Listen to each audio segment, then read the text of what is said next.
Third session, 55th legislature of the Republic of Liberia, Tuesday, May 19, 2026. Agenda of business.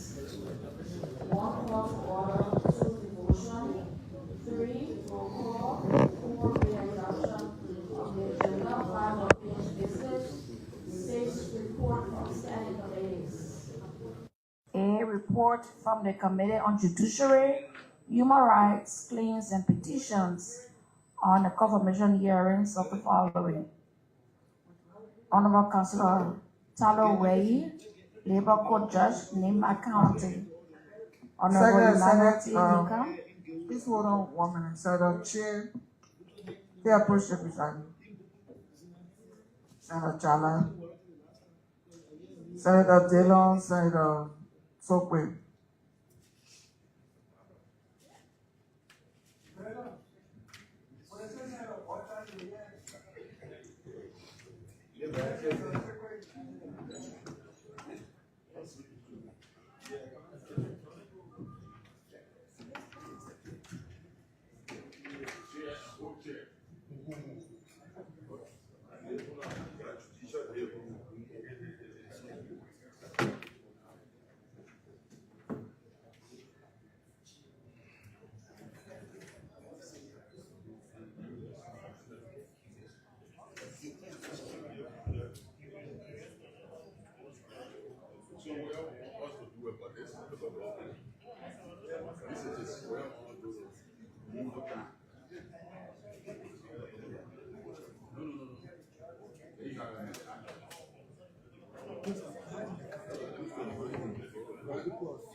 Secretary, Senate, please defer the confirmation to Thursday.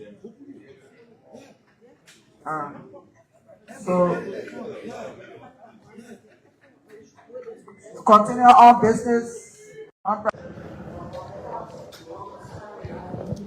Assessment and compensation from communities in Bobby County. Communication from senators. Councilor Legosi, yes, chair of Sino. Chair of Greenwood. Creighton Autonomy of Sino. I'm here. This one County is expected to request for Senate intervention regarding proposed dissolution of cities, boroughs, and townships under section 2.1, 2.1 E of the Local Government Act. C, communication from Senator Abraham Tyrus Dillon of Montreal County, submitting a proposed bill of report Diaspora Development Fund Act of 2025. D, communication from Senator Tabak M. Fabla of Grand Kidman County on issue to reconsider. E, the appearance of the following before the Senate as a committee of the whole. Honorable Dr. Jasso M. Jala, Minister of Education, as it relates to the status of the 100 Schools Excellence in Learning Program, Excel, and the county that will or are benefiting full lesson of volunteer teachers per county and those placed on payroll. Honorable Dr. Louis M. Cotto, Minister of Health, on the status of the drugs revolving funds, coupled with full list of volunteer health workers per county and other placed on payroll. 8, and other business, 9, adjournment. Madam President Pro Tem and presiding officer, distinguished senators, the reading of the draft agenda for today's sitting. Distinguished colleagues, you've heard the reading of the draft agenda for today's sitting, excluding reports from committees on judiciary, human rights claim, and petition. What is your will and pleasure, Senator Borcha Sokwe? Yeah, all the time you're here. So, Madam Presiding, fellow colleagues, with the Agendas just read, I move that same be received and open for discussion. Without restating the motion, I read the vote. All in favor say yea. Against. Secretary of the Senate. Oh, any intervention? Any intervention? On the motion to adopt the agenda. All in favor say yea. Against. Secretary of the Senate. Business on President's desk is a communication from Senator Edmund Snow of Bombing. Communication from Senators Councilor Gosney as chair, April Tugbe chair,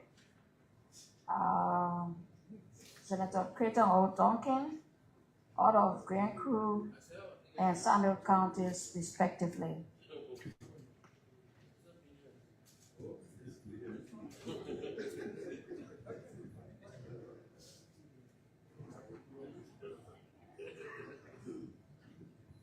The Liberian Senate,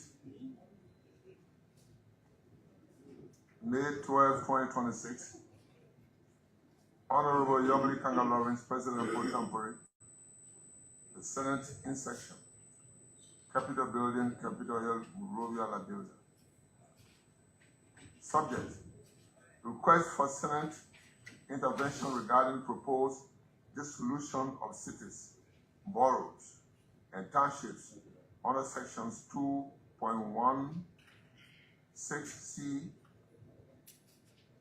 2.16D, and 2.16E of the Local Government Act. Dear Honorable President pro tempore, we present compliments and respectfully draw the attention of the Senate to reports and indications that the Ministry of Local Government intends to proceed with the dissolution of certain cities, boroughs, and townships that allegedly do not meet the population and infrastructure thresholds established under sections 2.16C, 2.16D, and 2.16E of the Local Government Act, LGA. While the above cited sections of the LGA mandate the dissolution of cities, boroughs, and townships that fail to satisfy the prescribed population and infrastructure requirements, the same provisions expressly require that the Minister of Local Government shall first report to the legislature on the status of each city, borough, and township for the purpose of reaffirmation. To date, there is no indication that such report has been formally submitted to the National Legislature as mandated by the Local Government Act. In the absence of compliance with this statutory prerequisite, any attempt by the ministry to proceed with the dissolution of any municipality would be premature, procedurally defective, and inconsistent with the express requirements of the Local Government Act itself. Additionally, the cities, boroughs, and townships that may be affected were established through specific legislative enactments. As statutory creations, their legal existence is grounded in separate and independent acts and legislative instruments. Consequently, while the Local Government Act may provide standards and grounds for dissolution, the actual extinguishment of the legal existence and corporate status of those municipalities may still require affirmative legislative action, repealing or amending the specific status that created them. While Section 2.16C, 2.16D, and 2.16E of the Local Government Act mandates the dissolution of cities, boroughs, and townships that fail to satisfy the prescribed population and infrastructure threshold, the same provision requires the Minister of Local Government to first report to the legislature. Under well-established constitutional and legal principles, a municipal entity or political subdivision created by an act of the legislature can not ordinarily cease to to exist solely through administrative implementation of the general language of the statute absent legislative repeal, amendment, or reaffirmation of its enabling statute. To hold otherwise would effectively permit an executive ministry or agency to nullify legislative enactments without further legislative action, thereby raising serious constitutional concerns regarding separation of powers and legislative supremacy in the lawmaking process. Furthermore, the contemplated action carries significant implications for governance continuity, municipal authority, local representation, public administration, existing ordinances affected. Honorable President Pro Tempore, given the substantial legal and constitutional issues implicated by this matter, we respectfully request that the Honorable Senate urgently invite the Minister of Local Government to appear before the Senate sitting as a committee of the whole to clarify, 1, whether the mandatory report required or determines the appropriate legislative measures concerning studies of the municipalities that may be affected, no dissolution should lawfully proceed. Accept, Honorable President Pro Tempore, the assurances of our highest esteem and consideration. Respectfully submitted. Senator Councilor Augustine S. Chie, Senator Sano County and Chaired Committee on Judiciary. Signed, Senator Albert Tube Chie, Senator Grand Kuru County and Chaired Committee on Public Works. Signed, Senator Nomini P.H. Batukwa, Senator Grand Kuru County and Chaired Committee on Concession University. Madam President Pro Tempore and distinguished members of the Senate, the reading of the communication from your colleagues regarding proposed dissolution of cities, boroughs, and townships by the Ministry of Local Government. Madam President Pro Tempore. Distinguished colleagues, you've heard of the communication from Senators Augustine Chie, Senator Sano Chie, and Senator Batukwa, and Senator Creighton Duncan. What is your will and pleasure? Senator Brown?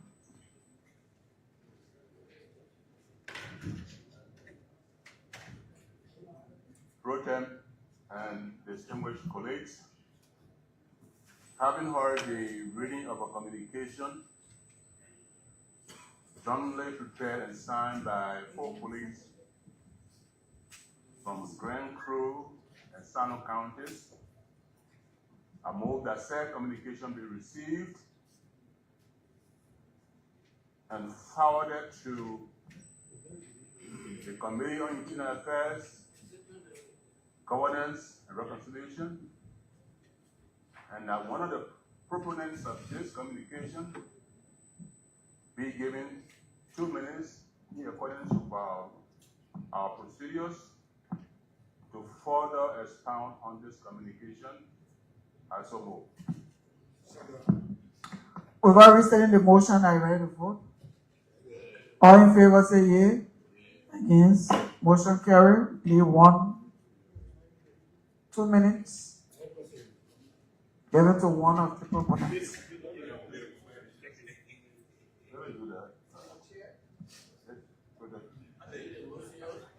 Can I go ahead? Thank you. Presiding colleagues,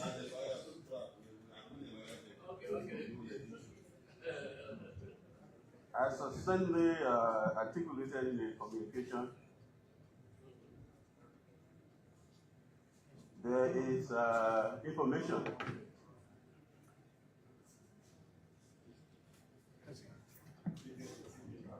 that was brought to our attention that the Assistant Minister for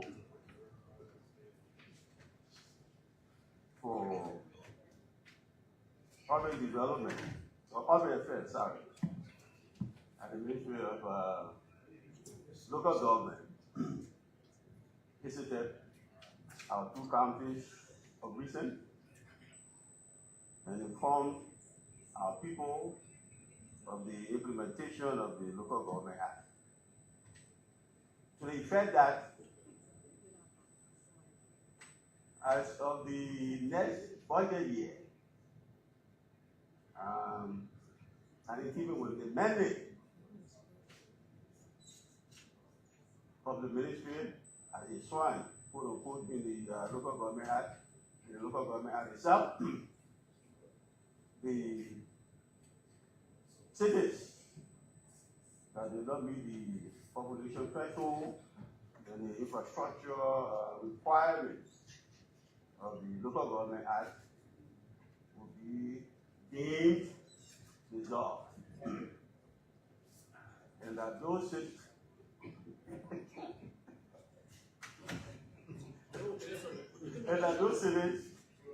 will not be carried. Those cities will not be carried in the next budget.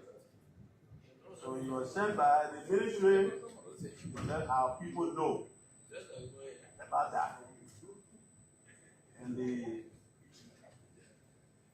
call and give us that information. We are saying that, yes, indeed, Senator Coker, you're already late. Stop the distraction. We're waiting to hear what the ROA will say.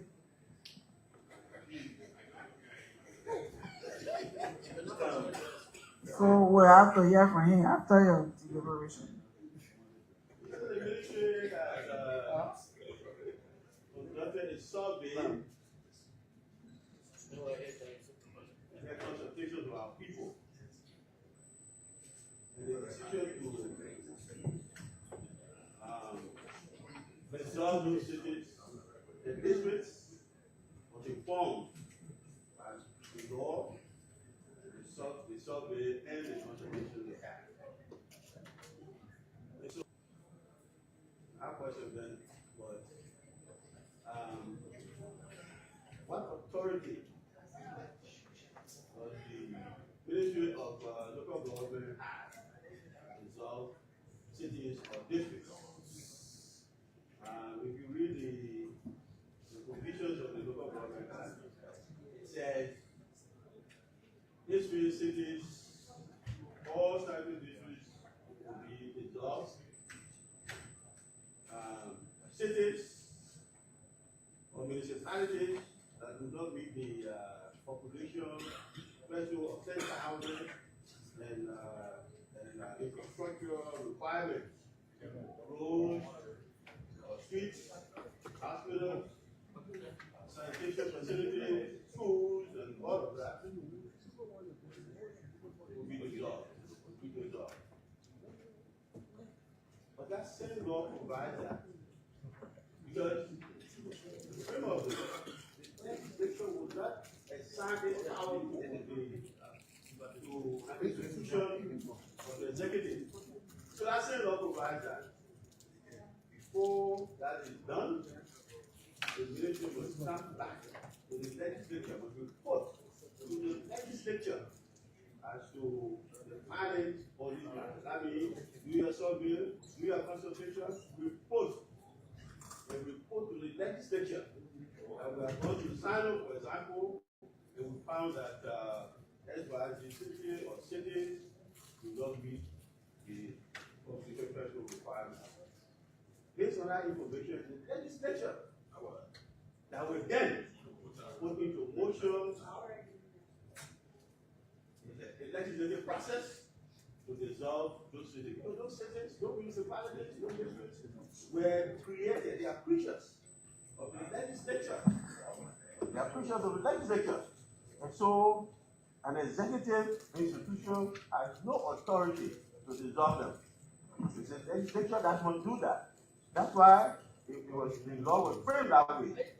Go do all of your administrative work. After that, after all your filings, report your filings to the legislature. It will be based upon your filings, your report, that the legislature will decide then to put in motion the resolution process through enactment, through repealers. That has not been done. So, that's why we put communication. So I made sure the to give us the justification why we want to proceed outside of the EP's local government. But no, it's between president or. Yeah, but I want. Thank you, Senator. We said one of the three. We can give special dispensation to the pro tem emeritus. Thank you very short. Put them after in the 2018 Act, we said budgetary that the cities needed 7 years to be upgraded. Was the reason the bishop said that? Because if you take expo facto, you have. Well, good evening, folks, and welcome. Vex Evening to BKS TV, and welcome to the ETAR program here on BKS TV. On the ETAR, we see dialogue and our confrontation. We see words and not bullets. My name is Junior Payne, your regular host of the ETAR show here on BKS TV.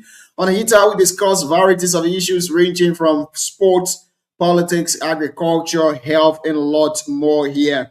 The ETAR comes your way every Monday through Sunday, beginning at 8 o'clock p.m. Liberia time to 10 o'clock p.m. Liberia time. And of course, the show has been relayed on Voice of BKS in Butu Town, Nema County, and a Voice of Tapeta in Tapeta City, Nema County, respectively. On tonight's edition of the show, we will be hosting an elder of UNICO. His name is Mr. Ator Bia II.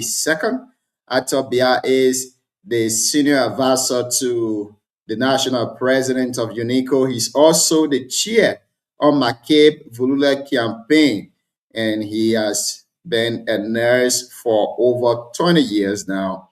Of course, he's married, happily married. He's a father and a grandfather. He also lives in Minneapolis, Minnesota. He will be joining us here tonight on the show as we discuss UNICO. I'm told that today is the closure of the McCabe Vulula campaign. So, serving as the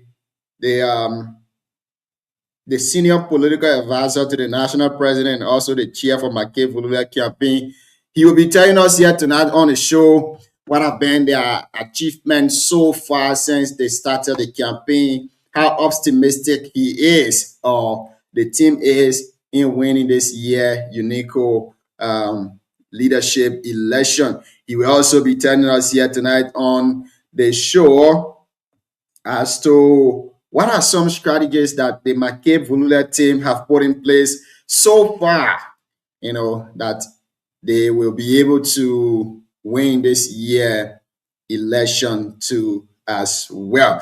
Now, in the world of sports, as you all know, football is about to go on a very long break. We will now be focusing on the World Cup. Today, Manchester City is playing by far. As we stand right now, the game is 1-1.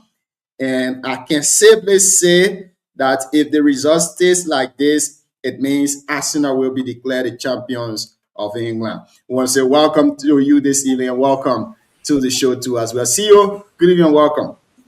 I hope Arsenal win this year's championship. I know Chelsea fans are not happy, but Chelsea fans are always Chelsea fans. They're always haters.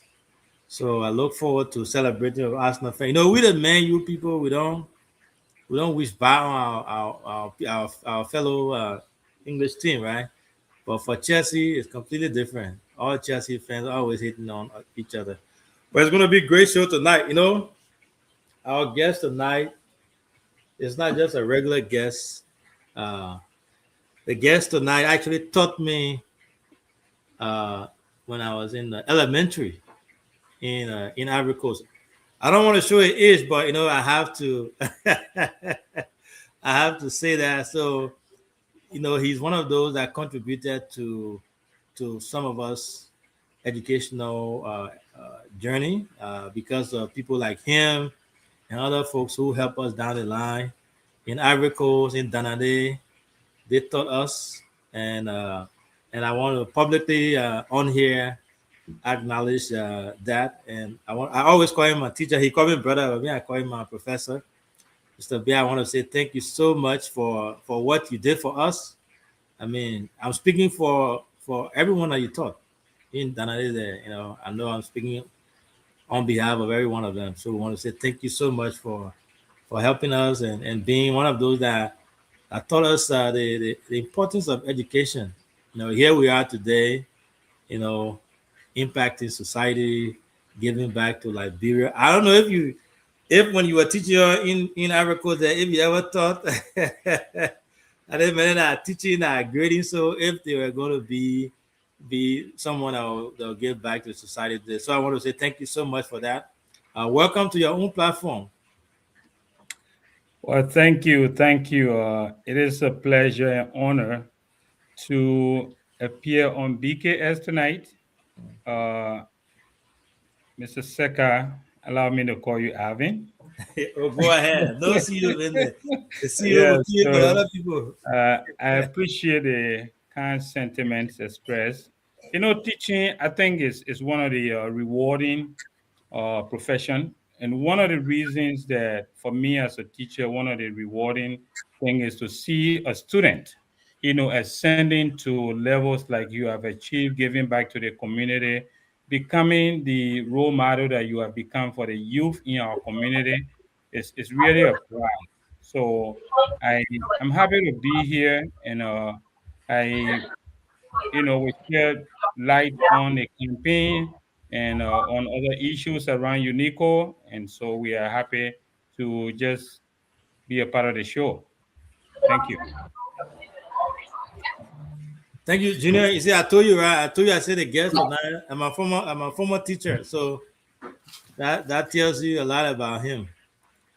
As a big fan of professors and teachers, I want to say thank you for the impact that you continue to make, because I know that you've not stopped teaching. Maybe you might leave the classroom for now, but you're still along the way there teaching people too as well.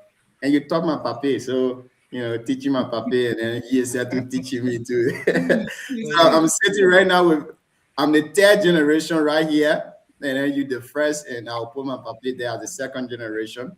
But again, it's great to have you on here tonight. What a beautiful way it will be for us to start the conversation here tonight with education. You have to go back in time, to way between tertiary education and technical education. In your professional opinion, which one do you think is more something that we should choose right now to do as young people? Choosing between tertiary education and that of technical education. Well, thank you, Mr. Payne, for that question. I think recently this was on my mind. I was having a discussion with a very good friend of mine, and we're discussing education in Liberia. And I think that very question was what we're discussing: technical vocational education, and academic. And clearly, when I look at Liberia and I look at the shortcomings of our educational system, I can clearly tell you that vocational education will benefit us, because we have the war. A lot of people didn't have the opportunity to, start school at the right time. They didn't end school at the right time. And so teaching people to do the technical work, like, being a plumber, being a mechanic, all these different things, will really benefit Liberia. Like solar panel repair, technician. Those kind of things would really benefit us because the academic that we are teaching right now in Liberian schools, I don't think is benefiting the students. A high school with our library, with our laboratory, I mean, come on. I would rather teach somebody to do something, with their hands, and that will help rather than, just teaching theory and academic in classroom with no laboratory, no areas to do anything practical. That's my take. Well, we will have more interactive conversation on this one first before we go to the real issue here. Yeah. Somebody told me, Junior, you can't just go to the professor like that without asking him for who he is. Let he tell us a little bit about himself. So bear with me, I beg you. Let's go back a little bit. Tell us who I you think are. I think you were just excited because I said the man, my former Yes. listener, you got confused. He said, yeah, he was still to education. So let's go back a little bit. Tell us who you are, where you hail from in Nima, how long you've been in Unico now, and what are some of the little takeaway that you have from Unico currently that you are advising people that we shouldn't go back to those old days on Unico? Very good. Let me start with myself and my background. I hail from Bo-Waipler, Nima County. That's in the Bo Administrative District, in District number 4. And I graduated from Bang High School, and I'm very proud to say that because after I graduated from Bang High School, which is a rural high school, I went to the University of Liberia.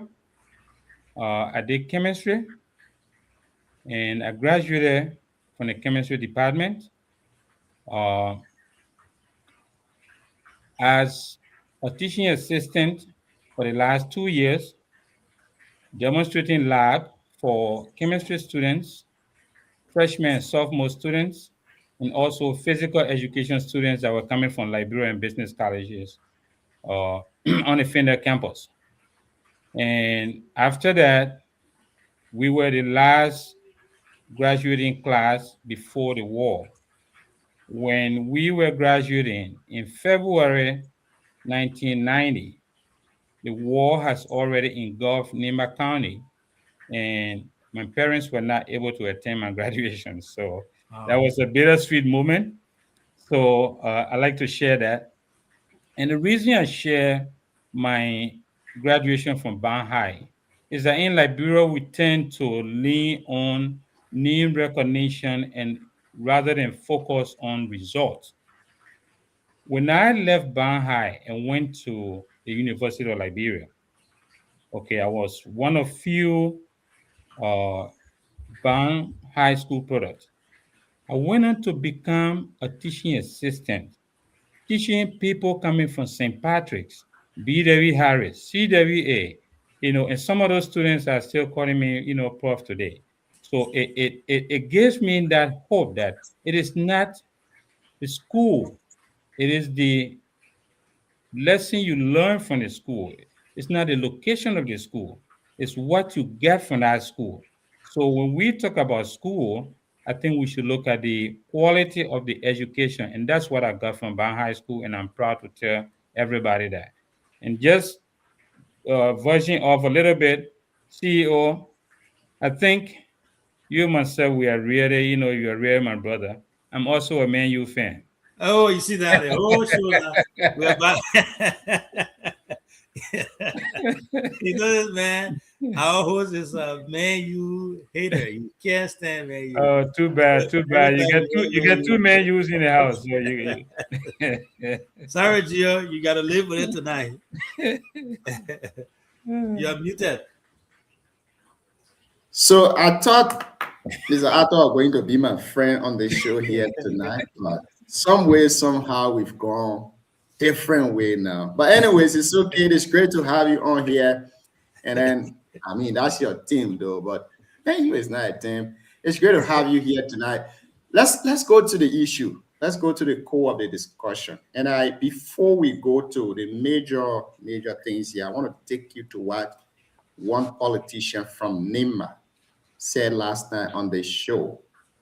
And I want to share this with you so that you can give us your opinion as an elder and someone who have been in UNICO for the past 20 years now. On Musa Ability on the show last night, he quoted that UNICO is not playing the role that they're supposed to play in NIMA politics. They always go on to support their tribe, especially when those people are serving in leadership position in NIMA. For example, the lawmakers.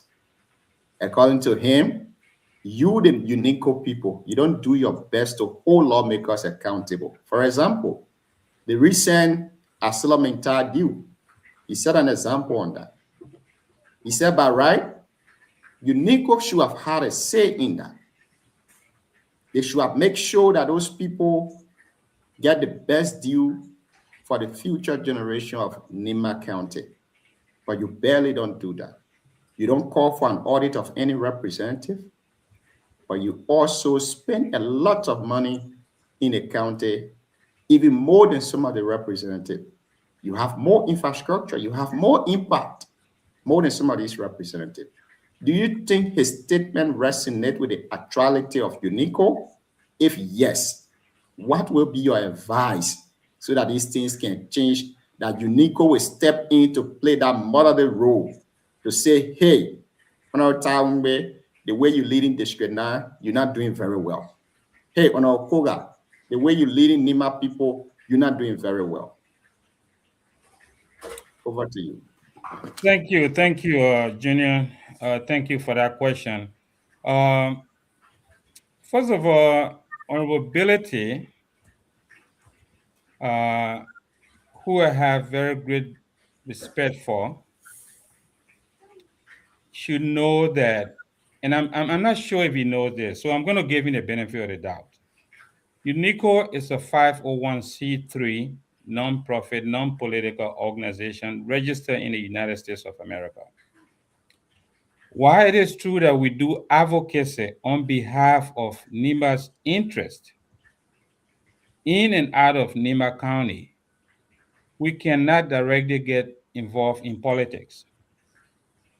Okay, we can issue positions and advocate on interests that relate to the people of NIMA, but we cannot directly get involved with political activities in NIMA. And if the accusation that UNICO supports, did you say UNICO supports certain tribe? No, he says you guys try to I will not say support certain tribe, but you try to be linear with certain people because you believe that they hail from your tribe. For example, Mr. Arthur Bia is the president of UNICO, and maybe a representative who is a Guilman is doing something wrong, not in the interest of the people. He would not call that person out publicly because he feels that the two of them hail from the same tribe. And I will call him out on that statement is irresponsible. And I would expect him to know better, because UNICO, especially this administration, which I'm part of, when we send invitation to all the representatives and senators. We don't send, we don't limit our invitation. Mr. Ability was the special guest at UNICO last board installation. How did he get there? He was invited by UNICO. So, and I don't see any one of the leaders currently in UNICO to be from the Mandingo tribe. So for him to think that UNICO is lenient on people because of tribal affiliation, I take that as being irresponsible, and I think he needs to look at the fact. Well, thank you. I would not want us to center the entire conversation around Ability, but I'm very glad that you had to respond to that the way you did. And let's go to this issue. Currently, I'm told that allegedly the Queen Committee, those from Minnesota, where you currently reside, they are currently in court. What are you doing to resolve that issue before the convention? let me hold you there, Mr. Ho. So I think we'll keep that one to the last day. Let's see if we can ask Mr. Bier about.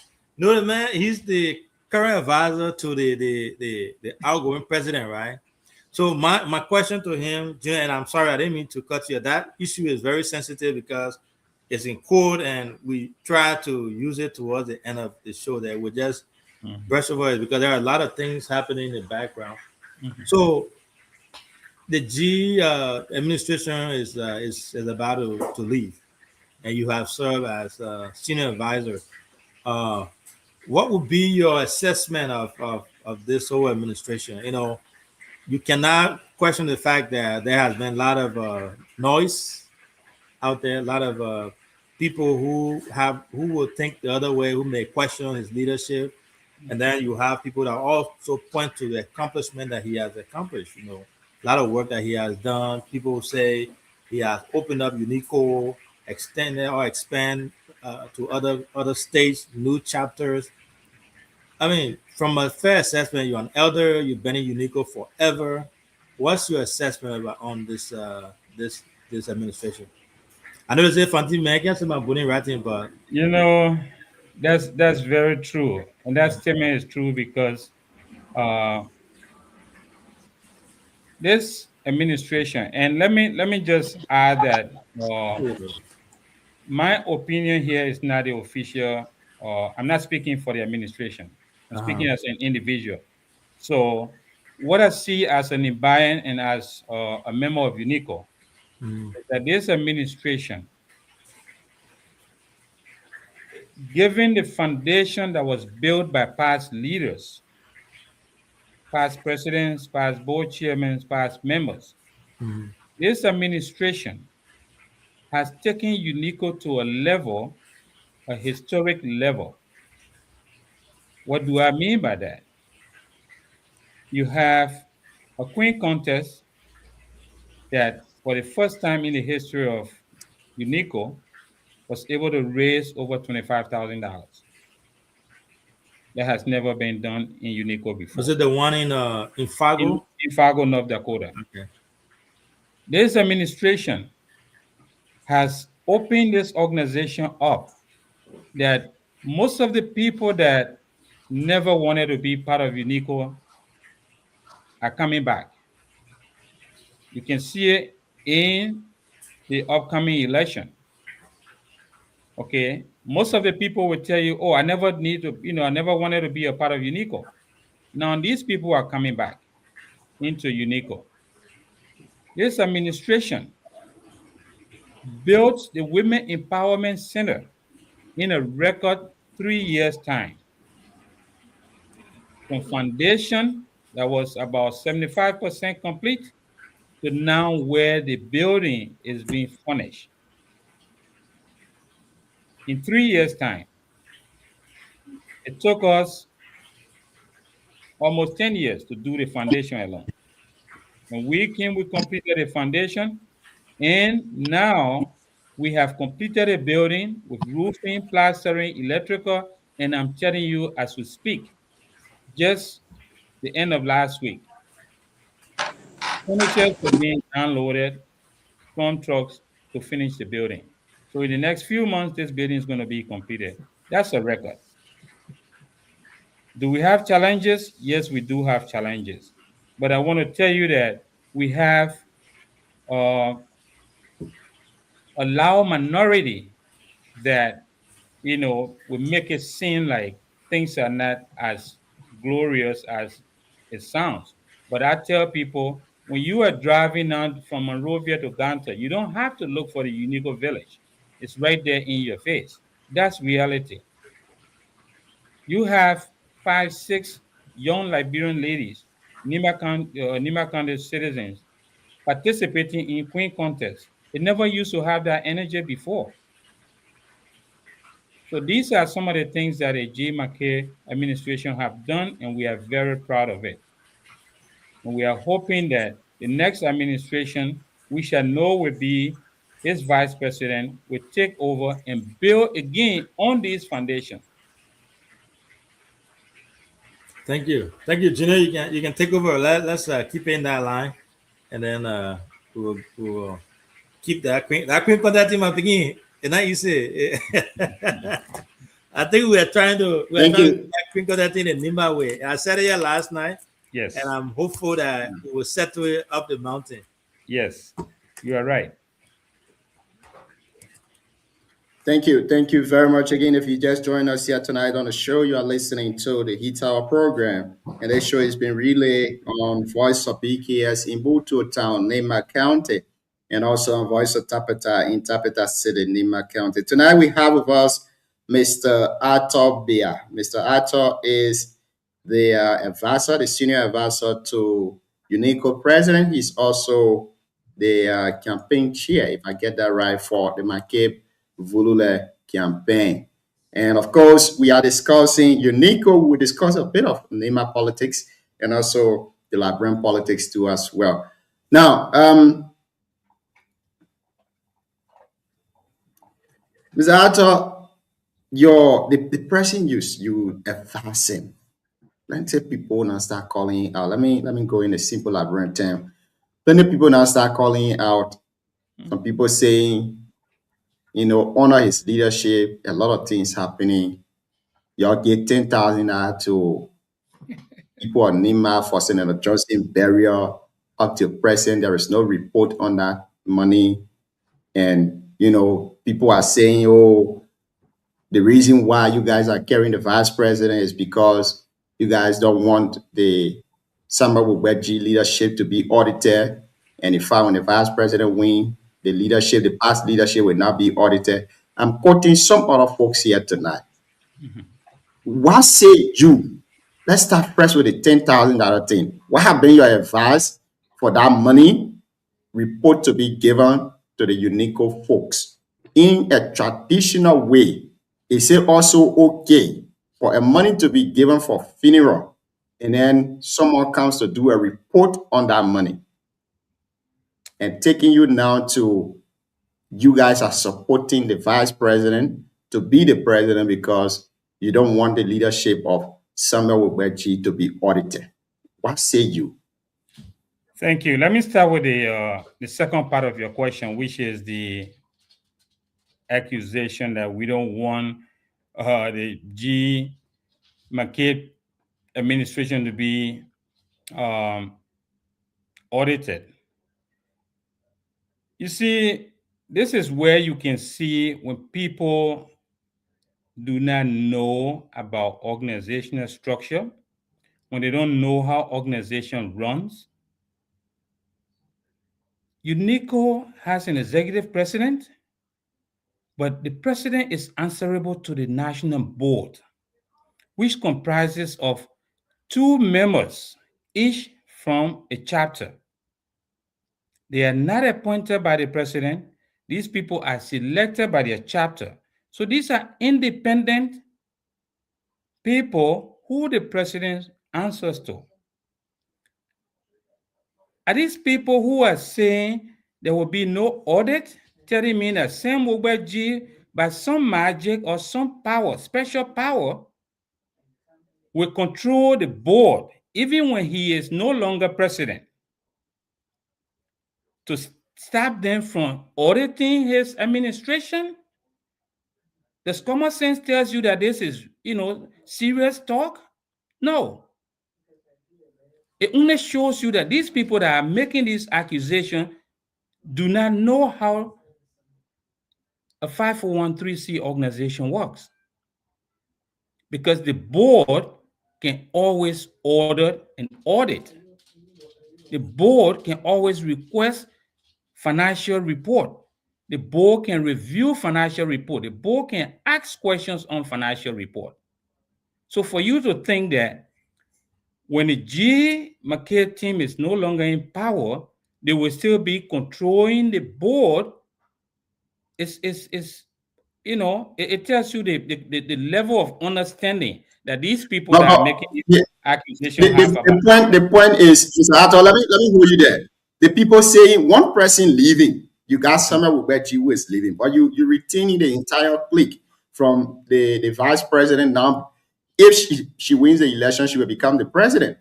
So the same power that Samuel Wubetji has currently will be transferred to the vice president if she's elected as the president.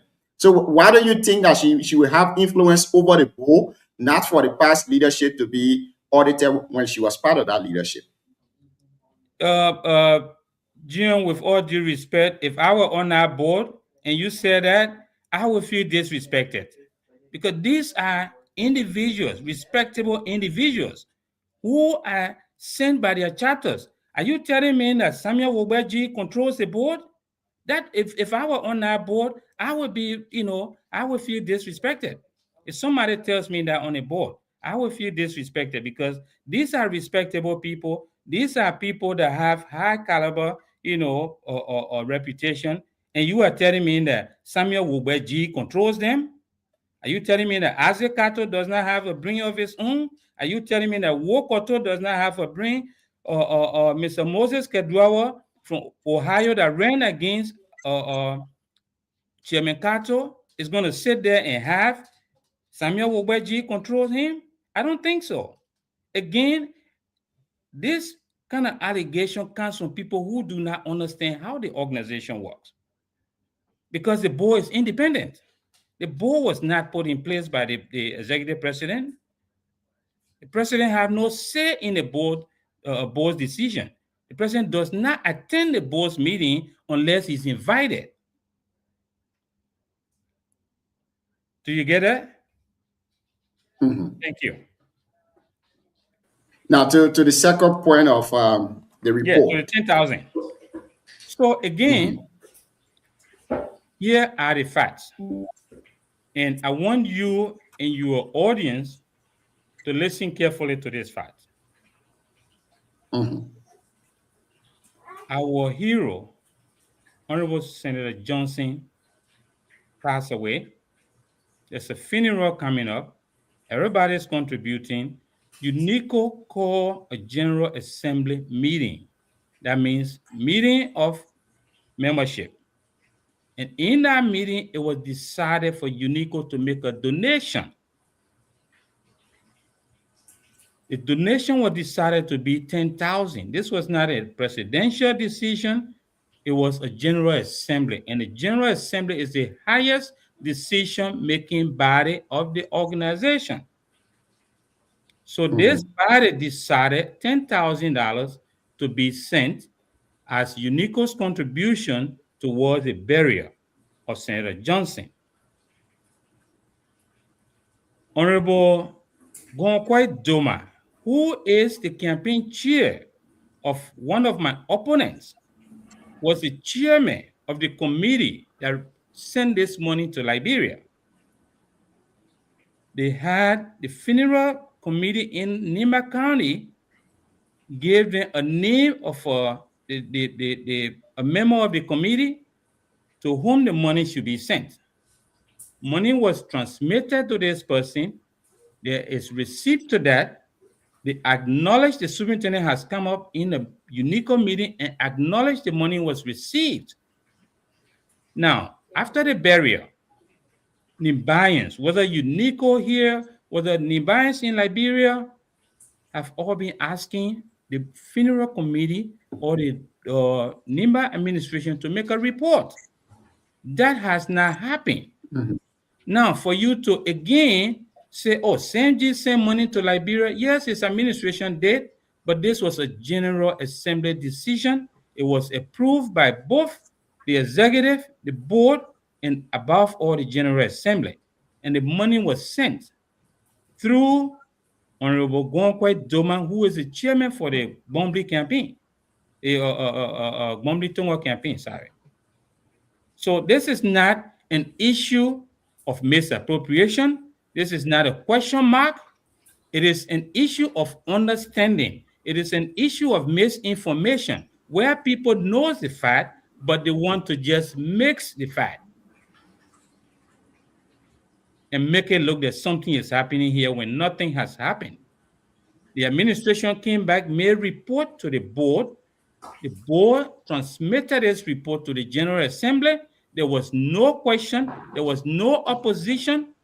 Nobody had anything until election came up. And now everybody's saying, oh, the money was sent to NIMBA. The money was sent to NIMBA. You know where the money went. Is that how you're going to win campaign? No, it's not going to win your campaign. But you can make a lot of noise about it, which you have the right to do. So, Mr. Bia, so playing devil's advocates here. Yeah. I think the people who are asking for report from Liberia, how their money was spent, I think they have all right to do so, though. And I think it's the executive responsibility, the leadership responsibility to provide these reports for the sake of clearing air. Because if you don't give the report, how the money was spent or who received the money in Liberia, then it leaves room for these type of speculation. Don't you think it's incumbent upon the leadership to press the people that are in Liberia there to let's separate two things here. I am equally concerned, I'm equally upset that the people in Liberia have not come up say how they use this money. I agree with that. Okay, as one of the people that contributed, I'm upset that we are doing it our Liberian way. Have the administration reached out? Yes. Through phone calls, through communication. We have had a meeting with the superintendent. In fact, recently when the president was in Liberia, in his meeting with the superintendent, he brought the same issue up. And the superintendent promised that they would try to make a report. It is within every Nigerian's right to get upset that the people that receive this money in Liberia are not being accountable. They are not being open to say, hey, here's what we did with the money. There's a lot of things going around. I don't want to open any Pandora box to accuse anybody, but there's a lot of thoughts going around with what happened with money that was collected during, Senator Johnson's death.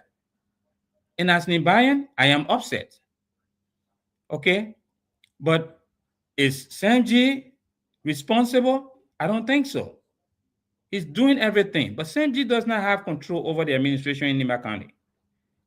All he can do is push, he can ask, he can, use other influence, but that's as much as he can do. Thank you. And I'll stop here. I think that's the beauty of, I may sound biased here, that's why BKS, the importance of BKS TV, Yes. We have the elder who's been part of this. You're on the show today and you are conveying this message. This is very important because people need to hear it, right? Yeah. You are saying this, but guess what? The way it was said out there is being said out there is completely different. Yes. And I'm glad that you are here and you are pushing this, you are conveying this message. Yes. So thank you so much for explaining that. Thank you. Thank you. Thank you very much. We'll go to Mr. Arthur Wube, the two Arthurs here tonight. So Arthur, you can ask Arthur Bia II your two questions, and then we go to the Tapeta ambassador. Welcome, Arthur. No, the guy face is making me scared. I don't know if I want to even take it. I told you the last time. Yeah, he's so serious. I mean, he's making me nervous, No, Mr. Bia. Yeah, I'm getting nervous, man. No, don't mind that face. Don't mind that face. He's really. Mr. Bia, Mr. Bia, I still learning interior. So I'm used to being very serious. So don't matter, yeah? I'm a cool guy. Okay. All right. Yeah. But I thought telling the story I told you about your face. I stay too long in interior. So it is good that we are to where we are now. So don't mind it. Okay.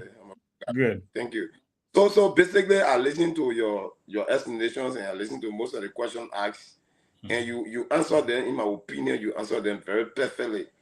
And I'm one person who disagree that our society now, our country now, if we are to be part with other civilized countries around the world, it is not important that we just level blanket allegations against people because we want to occupy where they are. Let us be civilized and be specific to the issue when they are wrong done by a particular person and take on that person with the wrong that he or she may commit and provide some evidence or provide some clear core information as to how the person Right. proceeded running. Yeah, so in my mind, I think you have done well.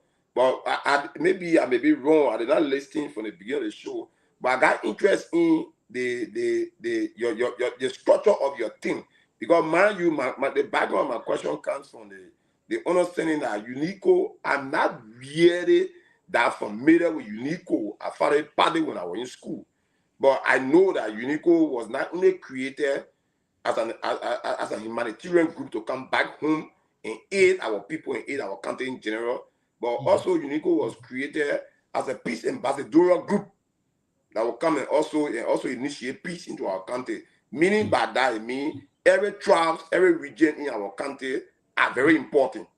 So my question is, how is your team that you define? How are they structured? Regionally, how are they structured? Tribally, how are they structured? Because history says that Nima got, I think, 6 tribes. Yeah. So tribal, why are they structured? Thank you, Mr. Wogbe, for that question. Being a chair of the campaign, we were very intentional in how we had candidates selected. When this election started, we reached out to everybody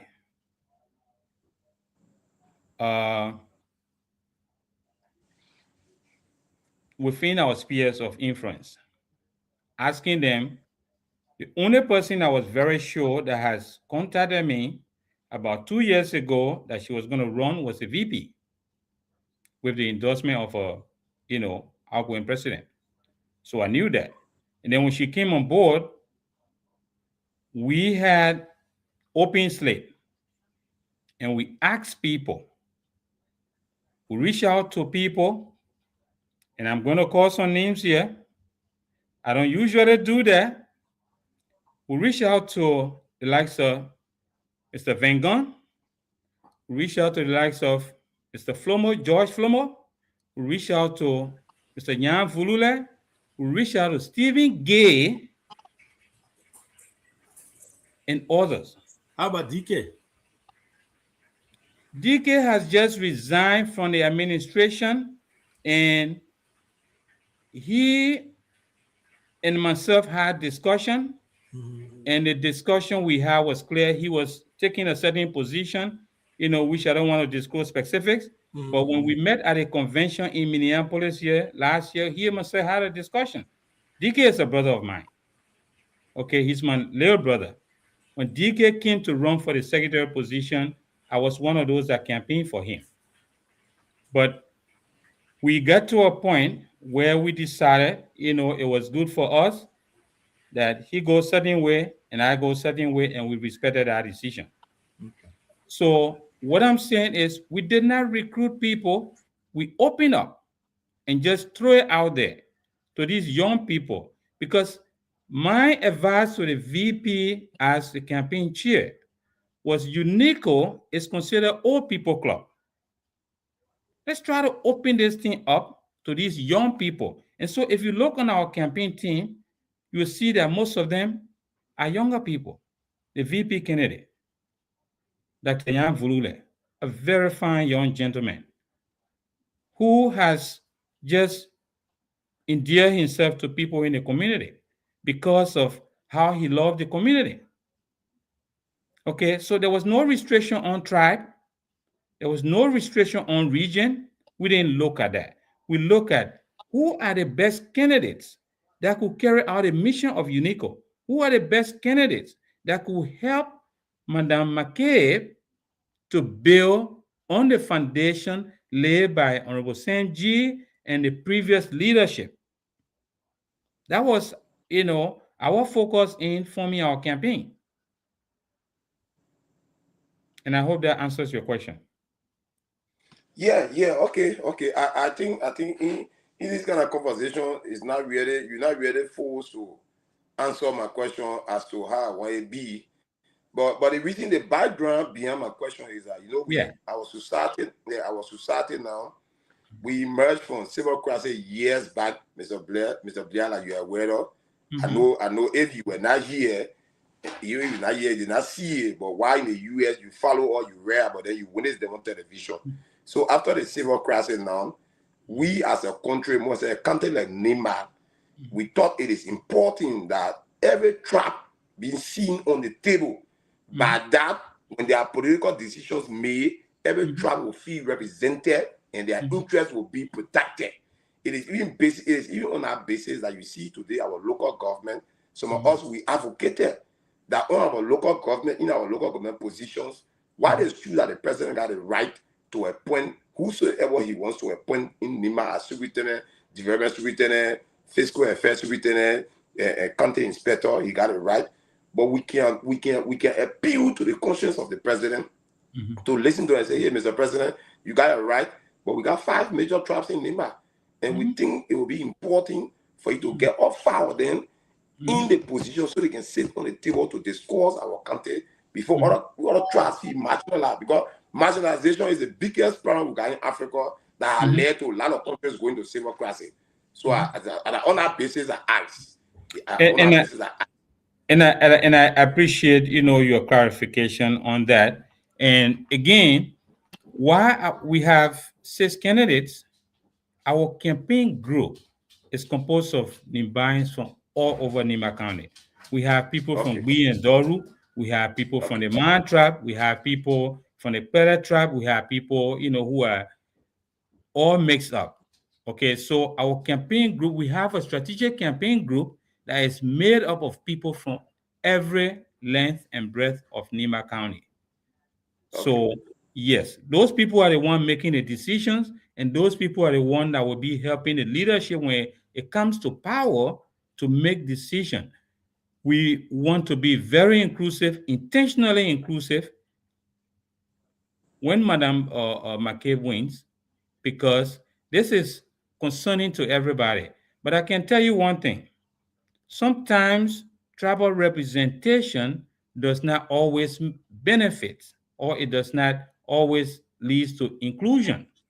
I will give you an example, and this is political. We have Clarence Thomas on the Supreme Court. Does he always represent Black issues? No. If you look at his record, he's one of the people that, is anti-Black issues. So always sometimes, when we have, just because we have a Black person in place, doesn't mean that Blacks are represented, because that person may have their own interests and other influence that may, get them away from that. So I just want to make sure that while we are looking at all of these things, let's be intentional that, not just for the sake of campaign, I bring in somebody who I know maybe just so I can have the name and say, oh, I have a crime man on my team. But does he really care for the crime issue? Is he really intentional about how to get the public people involved into UNICO? So those things we have to consider them, and that's what we consider in our campaign. We have a very broad group. Okay, thank you.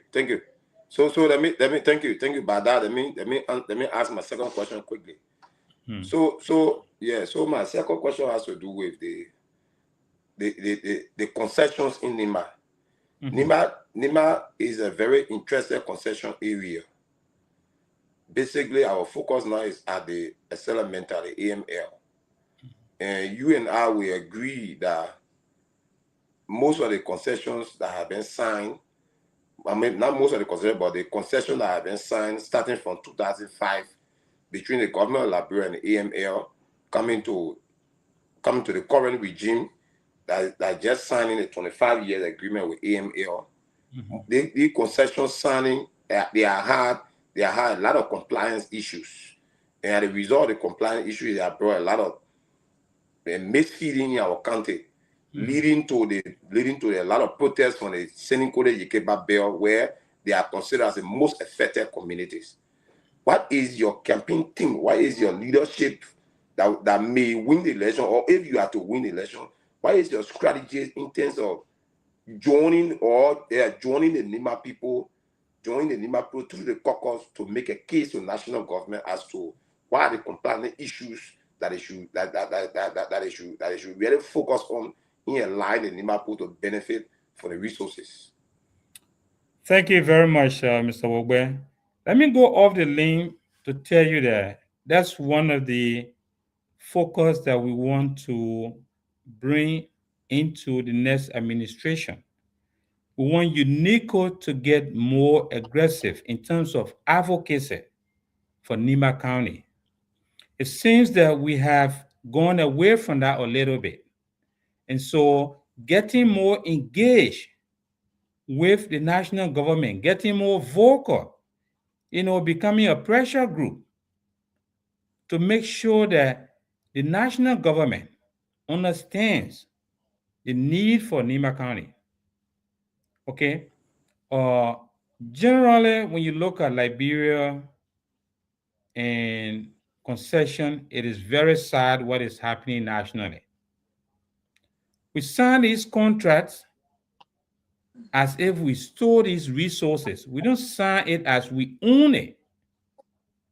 Okay? We go to this negotiation and act like these people are doing us a favor. When I listen to people say, oh, Asida Meta is the largest investor in Liberia. If we do this, we'll lose them.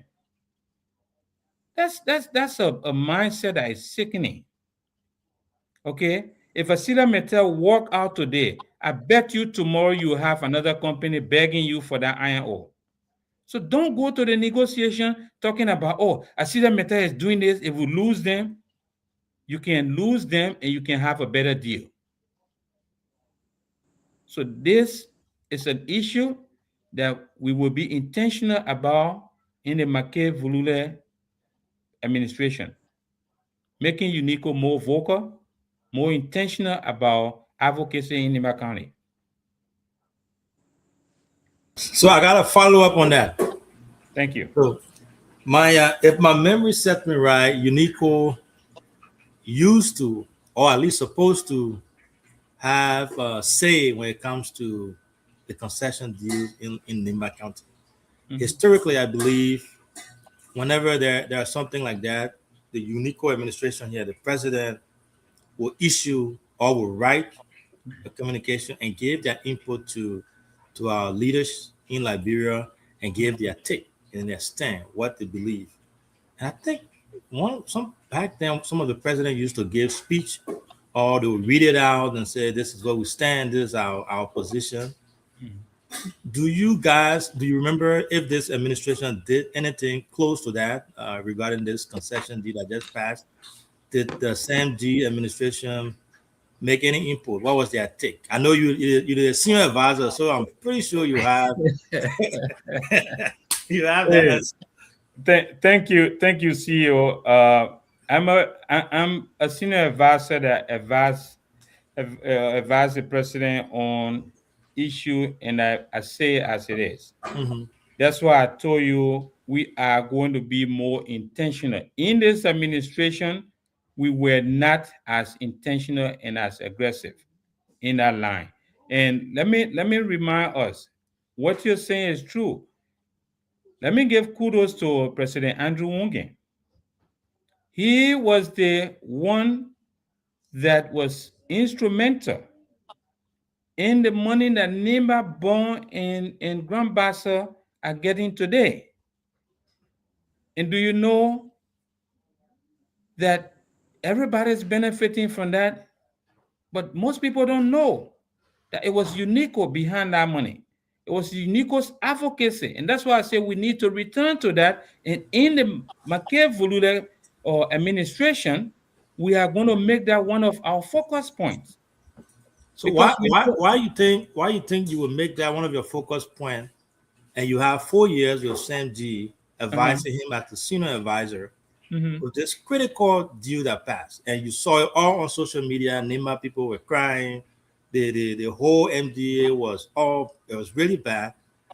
As advocates, right? Especially UNICO, we got a lot of power to speak out.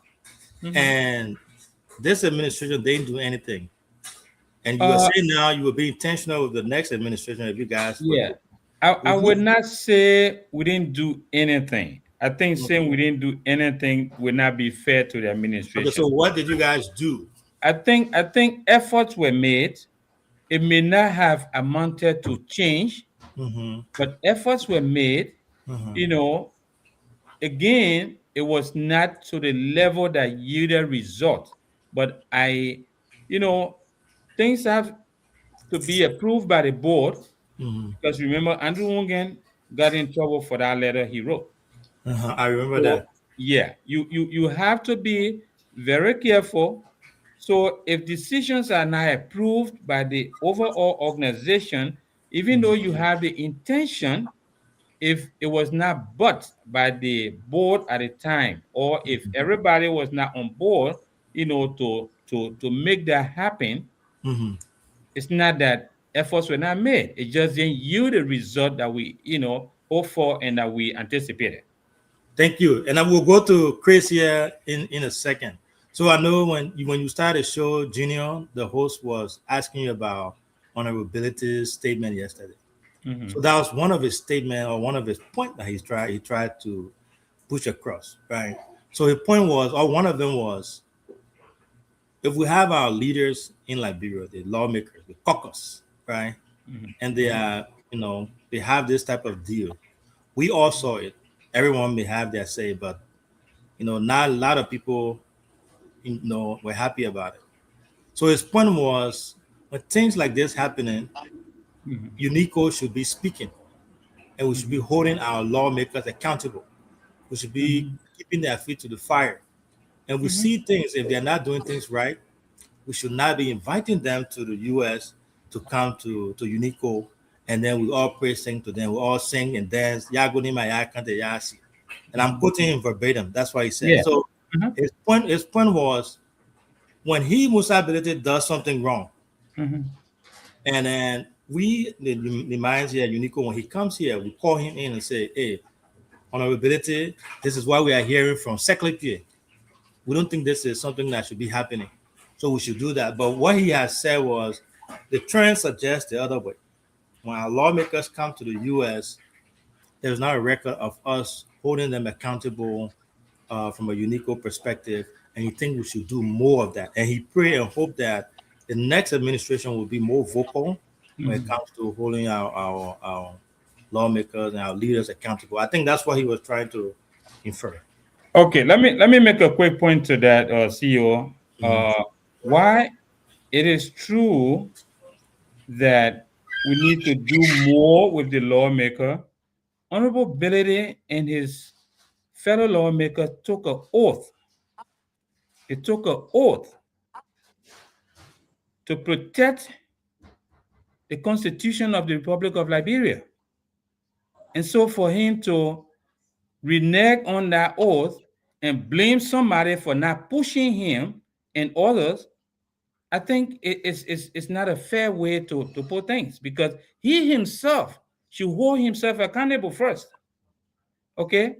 So he and all the other lawmakers who sat there and looked at the deal, and we have Yan Troyen being the only vocal person in that place, and all of them, we never heard them. And he wants to look at UNICO. That 4 fingers is pointing to him and the rest of them. 1 finger pointing at UNICO, the rest is pointing to he and his colleagues, because we didn't hear them in the advocacy. And they are the one that the NEMA people sent to represent their interest. And we didn't hear them. We didn't see them do it. So I don't think he's the best person to criticize somebody for not advocating. Thank you. And we'll go to Chris. In all fairness, he did not sign the deal. He did not sign the deal. I agree with you. No, let me clarify my own fair. He did not sign the deal. He was one of the lawmakers that rejected that, and he never signed it. But Chris, we didn't hear him. We did not hear him. Thank you, CEO. Very vocal. He went all over the place. But yeah, just doing it secretly. We didn't hear him criticize it. All right, bro. We'll bring you back. We'll bring you back. We'll come from Iowa. We'll come back. We'll come to NEMA politics. Chris, 2 questions. Thank you. Let me say good evening to my old man, Mr. Bia. And man, you guys make me look too old, man. You can't remember. Everybody calling me old man, old man. Come on, I'm young like y'all too. Come on. Yeah, thank you. So, the information that the CEO, where he asked Ebola mental issue. CEO are one of those who crafted on our committee at the press conference that Unico presented in Yantoye on our committee with directors who wrote that thing. Recently, on our committee with Parwana, we wrote down the president many. Which that one was you talking about? the recent stuff with Arsenal mental agreement that the agreement started reviewing. Unico have a committee here. Board members were on our committee. I was on our committee. We had a president person. Well, even called back to get information back home from the concession area with Dibatozo, Parwana, rest of the people from the board sector area. Hold up. And, there was information crafted. Are you saying that Unico presented a statement? They did. See, that's why I said we didn't get a result that we anticipated. We wrote that good. Nyanto was read. Nyanto, when it was read, Emma Bawi read that Nyanto in the committee, and Nyanto accepted. He acted upon it during the Senate sitting. So there was issue here. I was on our committee. I even called that Medibo, the hospital in San Koe. The process were on, get information from them. We call all areas there, and those things we compile and we send down there. But just the political will, getting scared. The political will wasn't there. That's the reason. But I think Unico make a statement on that. So the issue is the advocate talk about CO. I'll Mr. Bia only because even the Liberian community in America, they are 501c3. But they have been a very pressure group on the government Liberia from the day before them. They have been there, you would have been there engaged in government. They have been very focused. So Unico. Because the issue now is, you say, okay, you vote the politics, I agree with you, but the issue is about the country now, Mr. Bia. When you see the feature of Unico, when it comes to engaging our leaders, because a lot of things going on. A lot of things going in the country. Now, for example, we say a VV from the country. So the whole agreement team, the NIMA people are signing. What could be your advice? Why you see Unico the next couple of years to come to be more focused or to be diplomatic? Where you see Unico staying for the people of NIMA in the next few years to come? Where you see Unico? Thank you, my brother Silly. Thank you so much. I think you came in a little later. I said why Unico is a 501(c)(3) organization. We do advocacy on behalf of the interests of Nimbayans. So I said we do not engage in political activity because the discussion at the time was about politicians doing something and Unico not criticizing them or not telling them, this is not right. That's the area I was not going. But when it comes to advocacy, when it comes to being a pressure group, I'm saying we are going to be intentional in the next administration. We are going to be more active in the next administration. And so this is not something we will shy away from. Okay, that has been Unico's past, and we want to visit our past. That's a good past that we need to bring back into, part of Unico's focus. Does that answer your question? Okay, thank you. Yeah, so my last question would be to where the CEO and Junior started from, right, with Musa issue. The caucus in NIMA, we talk about unity, to improve unity among our caucus. One of the sons from NIMA contesting of Vaz to be speaker of Liberia, because one of the issues he raised last night, to be speaker. The entire caucus member for NIMA, the man and the geo lawmaker, in my perspective, they couldn't support their own for NIMA. As a permanent source of NIMA, Mr. Bia, do you think that those decisions from our lawmaker or caucus member in NIMA, do you think that was in the unity that NIMA preached, NIMA Quado, you think it was okay because people would say that Musa is a man man or Majingo man. People have that perspective. That was dear lawmaker, man lawmaker, who is supported to be speaker. I said, Ella Nima, how you look at that issue? Is that Nima Kwado talk about? Do we remember when was it Richard Towe that was running for speaker? Yeah, Richard Towe, you're right. He ran to be a speaker, right? Yeah, against Ellis Tyler. Okay. Did all the Nibians lawmakers vote for him? Yeah, the supporter him. No, I say 100%. Did the lawmakers, No, not all. the Nimba lawmakers Not all. at the time, the all of them support him? No, Wale Tuna did not support him. I brought that up to make a point, my brother. We do not have all the information that led to the caucus members voting against one of their own. That's one thing. And again, Mr. Billity is not the right messenger here.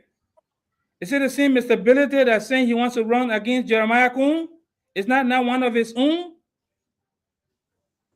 So if you are advocating that people, should support you to be a speaker, but you are also advocating to go against one of your brother who is already 1 second away from presidency, you are not the right messenger, my brother. I'm not saying I know all the facts. I don't know what were the reasons that these guys did not vote him in. To say it was simply tribal is just making it simplistic. And if you have the facts, let's see it. Let's know it. Let's hear it. But if we don't have the fact, if we're just assuming, I don't go on assumptions. I go on facts. Let's have an interview where somebody says something that makes Mr. Billity feel that way. Can he tell us why he wants to go against Jeremiah Kuhn, who is already a vice president? So will it be right if I say, oh, he's paying back because, the Guillermo Emmanuel did not support him, so he's not supporting one of theirs too? Would that be a responsible way to put it? I don't think so. So these issues are not just black and white. They are political. There are other factors. So we have to know that. There are a lot of things in play when it comes to political election. Thank you. CEO, let me make a follow up. Big CEO. Mr. Bia, Mr. Bia, that era, right? Yes, No. You can't call the CEO, man. I want to make a follow up, CEO. I beg you. I want to make a follow up. We are putting on the show, so you can't do that. See, that's why he can do when the Unico people come here, they making you take over the whole thing. You want a lot of questions. But Chris, I promise you, we'll get Mr. Bia back here.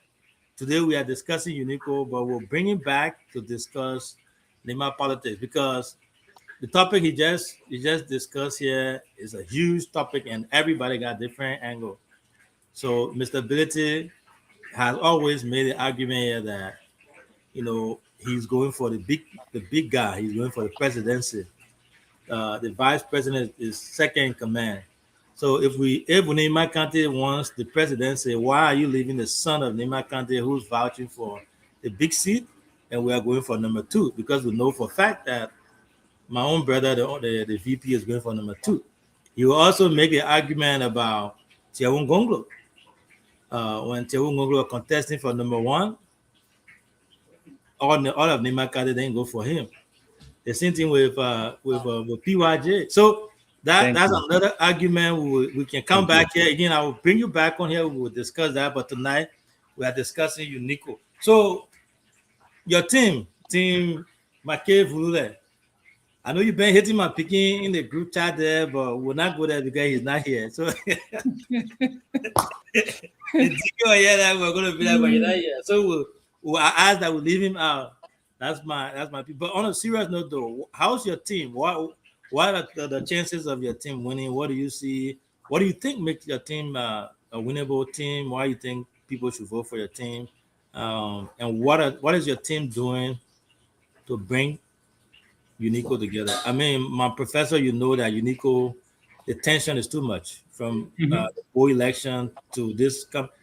That has not been able to keep the tension too much, right? It has not been able to be resolved, and you can see that friction.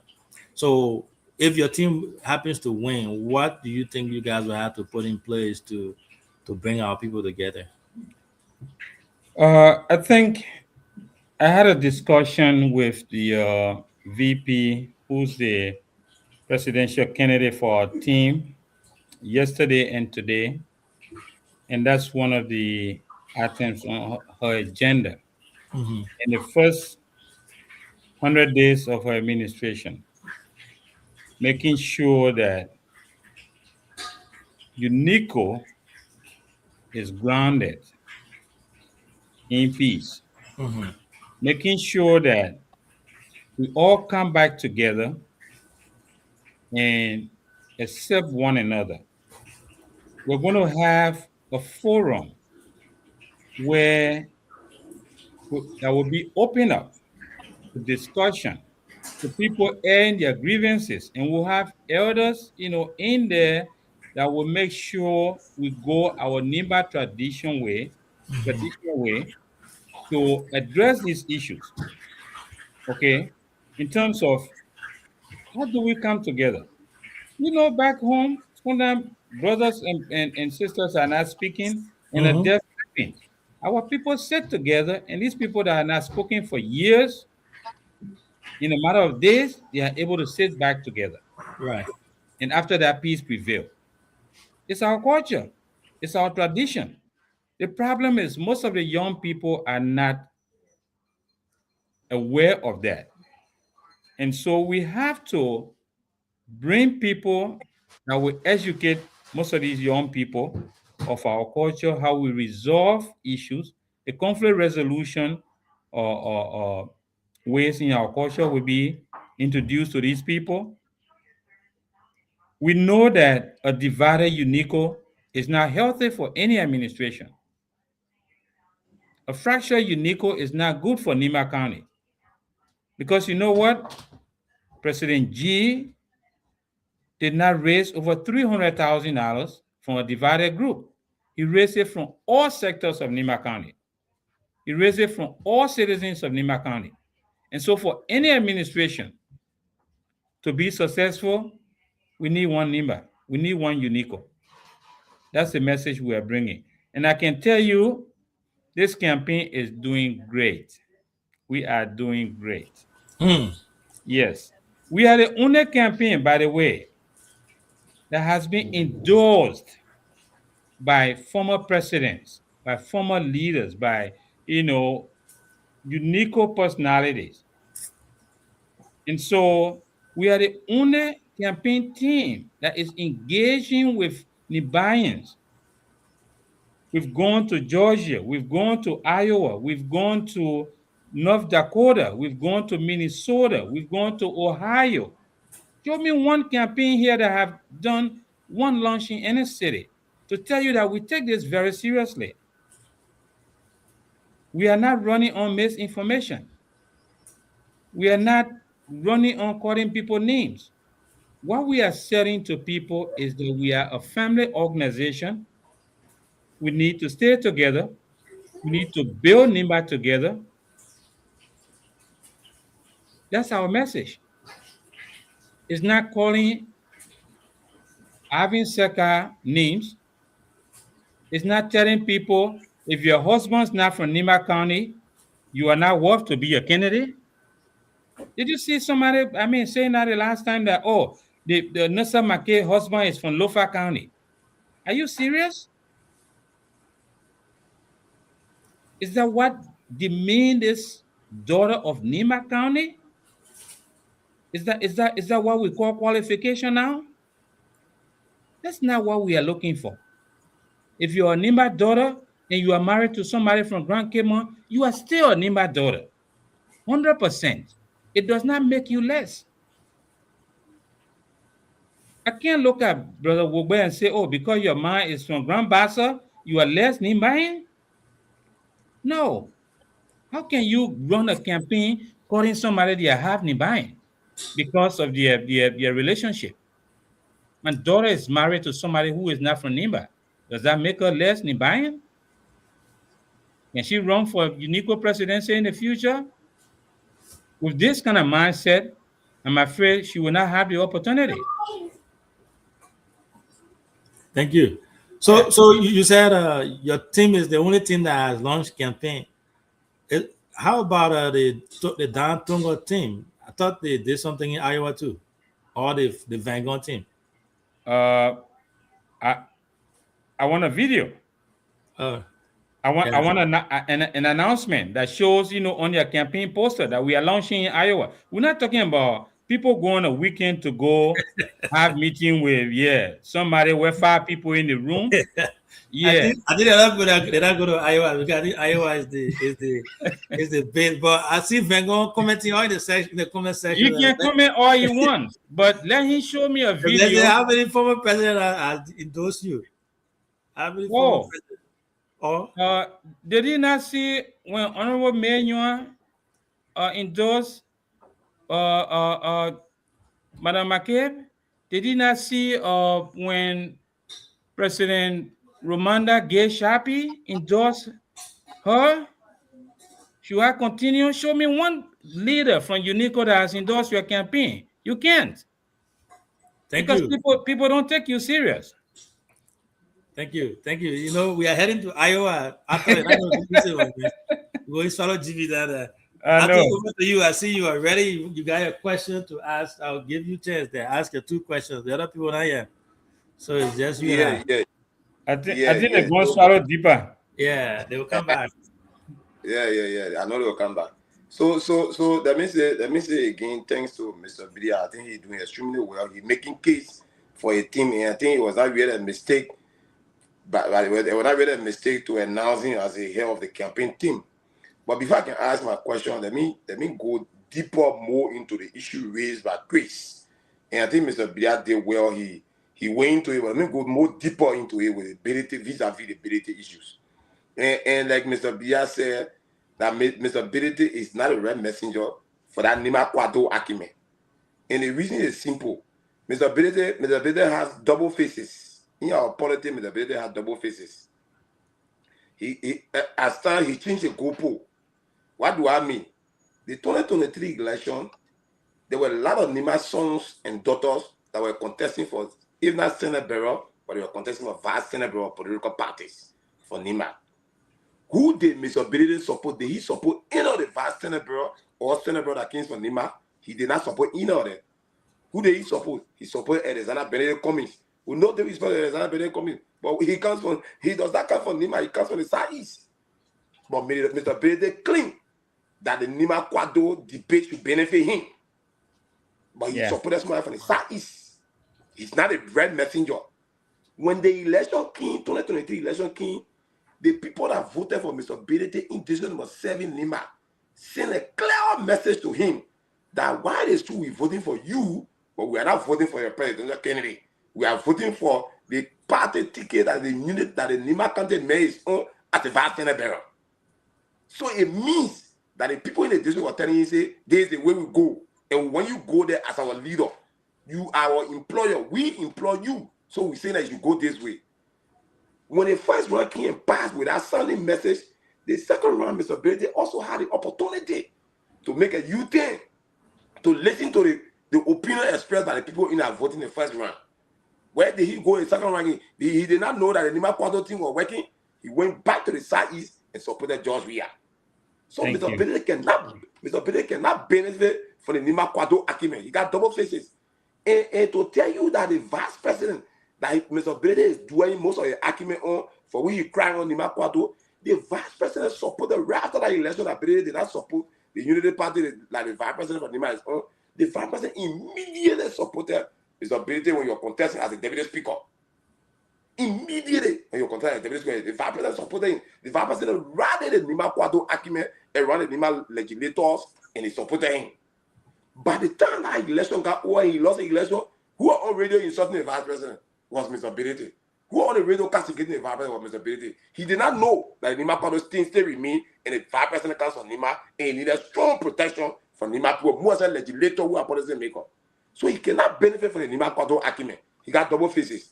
So I just thought to deep inside more, like Mr. Pierre said. But let me clarify his stance though. The reason I'm doing it is because he was only here yesterday and he's been here a couple of times. I agree. No, that's crazy. Yeah, I'm making it because crazy. Yeah, his stance is not. He doesn't believe in the Nima Quadro stuff. He thinks that's fallacy. He doesn't believe it. He believes that the most qualified son of Nimba, the person that is most qualified from Nimba, is the person that Nimba people should go after. No stand by. But he doesn't believe that the Nima Quadro thing should benefit him. He doesn't believe in that. He believes the Nima Quadro thing is I agree. I agree, CEO, and he will not believe in it. Those all who believe in it will follow it. He got it rather to believe in it. He got it right. So it's not a debate. We will not debate. He sure he believe or not believe. He will not believe in it. He got it right. We believe in it, will follow it. But Mr. Blair, here's my question to you. You supporting a leadership that just completed 4 years, am I right? Yeah. You are not exactly. Where you begin here, I will clarify my answer. Where you begin here, no problem. No problem. What I'm trying to say is that the leadership is supported by the past leadership. Yes. Yeah, it's supported by the past leadership. If you mean it's supported by the president, the current president, by the president, he's not a past leader yet. Oh, okay, yeah. No, I just said it because election is on. Okay, but the current leadership. Okay, you read the current leadership. Yeah, Mr. G. Yeah, he's supported by the current leadership is supported by Mr. G. So my question here is, what you think are or were some of the lapses from Mr. G that the team is support now when they win, they will try to fix? Mr. G had challenges, and that's one of. Thank you very much for that question, Mr. Wilbur. I'm really glad you asked that. Yes, one of the problem Mr. G had, and that's why this campaign we are telling people to vote for the team that we are presenting. Mr. G inherited a team that came from different tickets. Only he and his vice presidential candidate won the election. Okay, so when you come with your plan and your program, and you have other officials who came from another camp, they have their alliances, they have their own agenda. And so I will tell you one of the things that Mr. G administration suffer or had issue with was financial reporting. Not because the report was not there, but the efficiency of having a report ready to be done. There were many days that, reports were delayed. Okay? And so, because we have people that were not fully loyal to the administration. And so that's one of the reasons we are telling people, if you support Nelson McCabe, then you need to support Dr. Vulule, you need to support Augustine Woya, you need to support George Matada, you need to support Vincent Matia, and you need to support Melvin Toze Duo. Because this is the team that has worked together, they have planned together, and so when they win, they already have the plan in place to implement. Instead of having somebody who's coming with an independent candidate coming with their own plan, which will not align with the president's plan. So those are things that Mr. G suffered from. And that's why we want to correct it by telling people, vote the entire team. Don't split the ticket.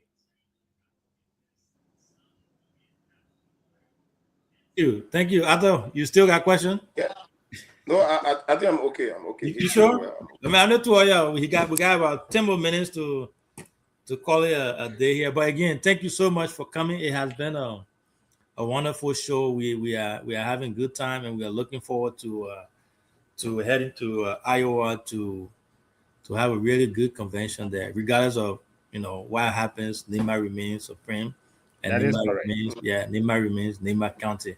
So I mean, which of these political party, which of these contestants you would think would be your main opponent, for lack of a better word? We got a team Van Gogh, and we got a team Tongo. My whole focus has been how to strategize, how to plan, how to execute our campaign strategy. And I see both campaigns as very weak. Both opponents? Both campaigns as very weak. Okay. Okay. And I say that in all seriousness.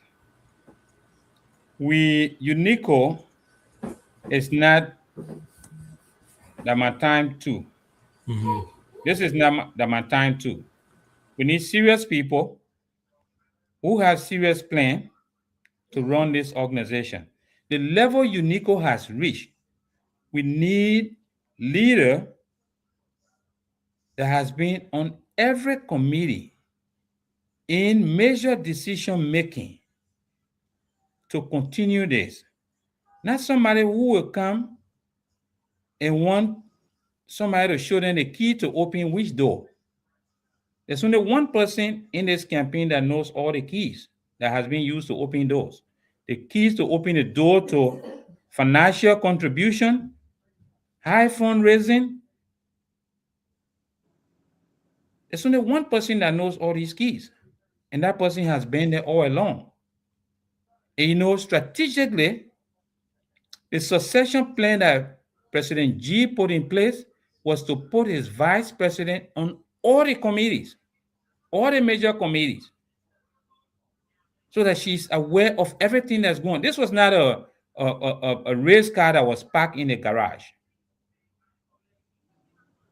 This car has been moving. He used her as his ambassador. When there are issues, she goes there. He sends her there, and she gets results. So she's the only one that has been practicing on the job. I mean, practicing before the job. Okay, so I don't see an issue in Iowa. Thank you. All right, yeah. I thought you got a question. Man, in process, you see nobody. You not see anybody. No. Yeah. So that one prompted my question. Okay. So go ahead, Chief. yeah. So Mr. Pierre, so I listen to you, and you outline the level of engagement or the level of acquaintance, lack of better words, the level of acquaintance that you have made all the time since you started your campaign trail. And you also named the amount of persons that have endorsed, the amount of past presidents that have endorsed you. Mm-hmm. And me or I as a political person, I see that you are all confidence. I see that you are all confident. Don't you think because you have received a lot of endorsement, although we yet to check the record from the guys from the other side as to whether they have not received more endorsement than you? But we take it from what you just said here. Don't you think that because you have received more endorsement and you moving around, you engaging, don't you think that complacency could track you down, that could lead to a defeat? No. Here's why. So again, we are very intentional. What the endorsement does is it makes us to work harder. When somebody endorses you, they are saying, I have my trust in you. They are saying, I believe in you. Somebody don't say, I believe in you to deliver, and you go to sleep. If you are driving and say, Mr. Wogbe, I believe in you, you can't fall asleep. Okay? So now you have to do it so that the people around you that have their hopes up in you, that have their trust in you, you have to deliver. And so we are not complacent here. We are not relaxed. I had a meeting yesterday. I had a meeting this morning after a 12-hour shift. I had a meeting this morning for like 2 hours. I had a meeting this afternoon. By the way, our campaign is having another launch tonight, online launch tonight. So does that show to you that I'm complacent? No, I'm still engaging people. I'm still talking to people to make sure until the result is announced, I'm not going to sleep. That's how serious we take this. Thank you. Thank you. He's confident that they are going to win this election. Chris, I know you got a question there, but you know what? Let me go to Chris so Chris can ask the question before I ask mine. We got about 10 minutes to go here before we let our guests go. Chris, shoot with your question, your one question there. Thank you. You know, when my big brother Arthur asked the first question about the geographical balance of those tracks, and Mr. Bia was naming people who they contacted, left me out. One of them you contacted before. Well, So go and think about based on my basic schedule, and I couldn't do that. yeah. So my question here is, If you're not selling yourself, my boy, the message. No, I'm glad he brought me out. That I reached out to young people. All these people are named by young people. I was not looking you for reach out to me. anybody, I'll let it down because my business schedule. So my question here is, looking at Saint G regime, you serve as a vassal to him. What could be that one thing that you feel on Saint G leave power today? That you Nico. You can need 2, 3, but the major thing you think that Saint G leave power today, you Nico going to miss it for as a vassal to President G. Thank you. Just one thing that I really admire President G for. Say all you want, about him, but Saint G is one person that if he knows that Chris Silly can do the work, whether you are a friend or not, he will get you on board. When we came on board, when we campaigned, there were people who were not on our campaign team. And they are in the administration today. Only because they came highly recommended. People say, hey, Alvin Seka is a very, a young entrepreneur. I think bringing him on board, he will do wonders on the administration. And same we interview you, if he gather his fat and that get proven, he brings Alvin on board. Whether he has, relationship with Alvin, he knows Alvin or not. So that's one of the things I know about him. So when you look in Saint G's regime, you see people from different walks of Nimba County, because all he believes in is to get the work done. So whoever can get the work done, he will reach out to you. You'll get a phone call from him. That's what I miss about him. Chris can give all the softball question about this administration. All the question I said, I don't know if that question that still say. That Chris interest, huh? I know. Why are you accusing Chris? But Mr. Bia, this is good. I'm glad that you're here. The same thing I did with the Queen Mothers yesterday when they came, because the tension surrounding the whole Queen contest thing. I personally have a different take on it. I think, we are all Nimbayans. We would disagree, but at the end of the day, we remain Nimbayans. So I really didn't go too much into feed it into the tension and try to calm things down. That's why I'm intentionally not bringing it up here and not talking about it. But you are an elder, right? So again, there are calls being made. As Chris said, he's the leader, making calls behind the scenes to get things going here. I've gotten some positive, signals, and I hope it continues that way. But without going into details, I mean, what's your say on this? What would be your message to everyone involved in this whole Queen contest saga? Thank you very much.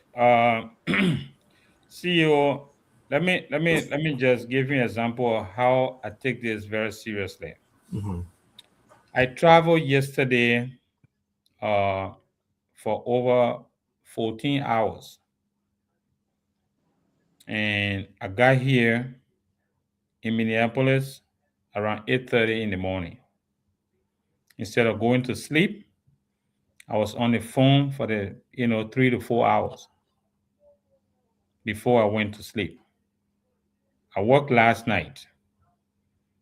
I came home this morning. I sat in my car. I was on the phone for almost 3 hours with different stakeholders. What I've said from the beginning, and I will say here, is law is good, but for peace to prevail, we need our tradition to take precedence. Yeah, law can decide and say, CEO, you are wrong, Mr. Wogbe, you are right, but will it bring peace between Mr. Wogbe and Mr. Seka? For brotherly love to exist between the two of you, the elders need to have you sit in the room and resolve it in Nima County way. And I believe by the power of God that this issue will be resolved and UNICO will remain intact. Because, who's not getting the money that is being paid to lawyer? It's Nima County. The money that both sides are paying to lawyer is not coming to UNICO. It's money that is coming from UNICO into somebody's pocket. So if we love Nima County, if we love UNICO, we should all put our ego and our individual satisfaction aside and let Nimba reign supreme. Like my elder David Cole can say, Nimba County is all we have. Yeah. Thank you. It sounds like you listened to the show yesterday, but that was my exact word and advice and recommendation to our beautiful Queen mothers. Without downplaying their concern. I appreciated them yesterday. I said, they all have their say, it be right, and we appreciate them. The system they put in place this year, I think it's impressive. It's never been done before.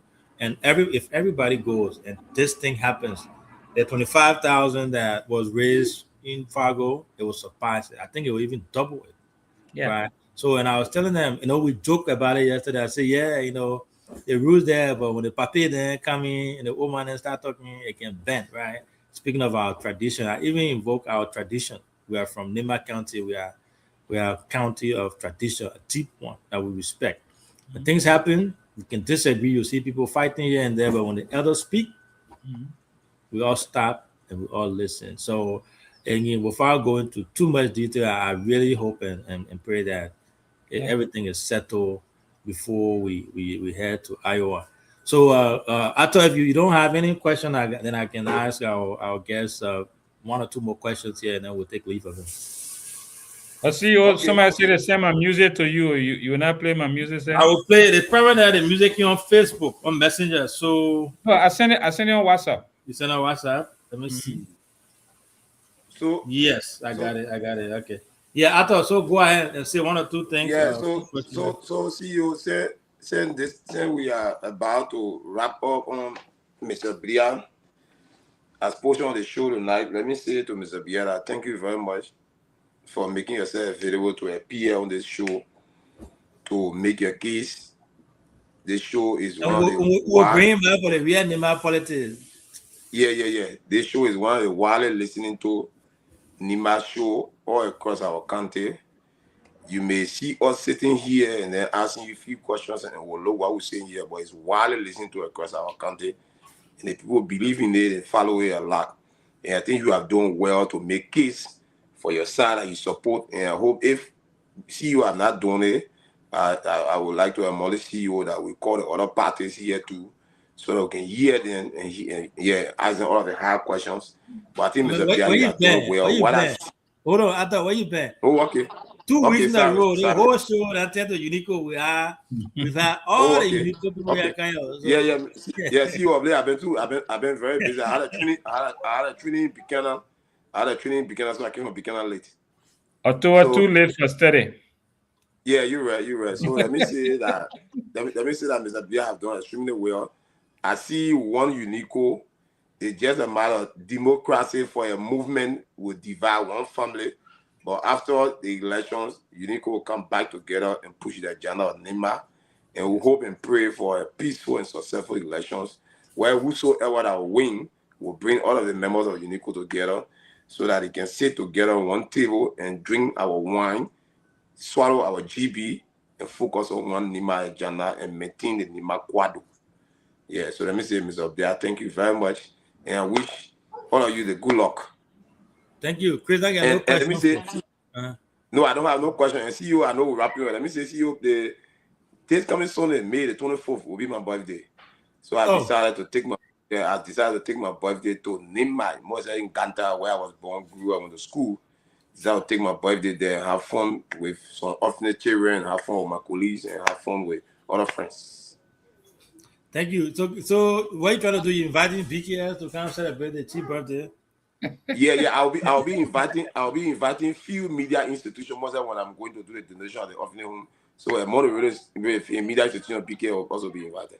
Thank you. If you are taking a photo of Zia, man, to Zia room. Don't be saying good. But it has been a wonderful show, Mr. BS. We apologize that we have this music, but we got to convert it to video or some type of WhatsApp thing before we play it. But I promise you, we are coming to Iowa. BKS will be we'll feature. We got it national. We'll play it and then we will make sure that people get to listen to. I like it. I listen to this guy is a good musician. I really like his music. But as we take leave of you now, we will ask you. You know, my brother Ato just said people of Nimba County are listening to you. You know this. You guys are one of the elders of our county now, regardless of being Unico.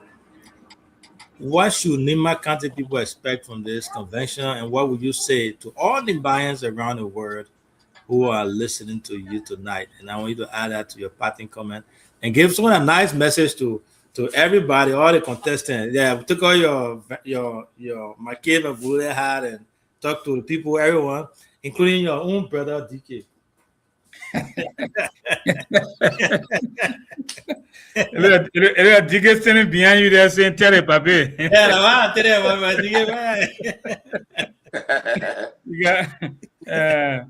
All right, thank you so much, CEO. This has been a real fun time. It is my first appearance on BKS, and I appreciate you in a short notice for bringing me on board.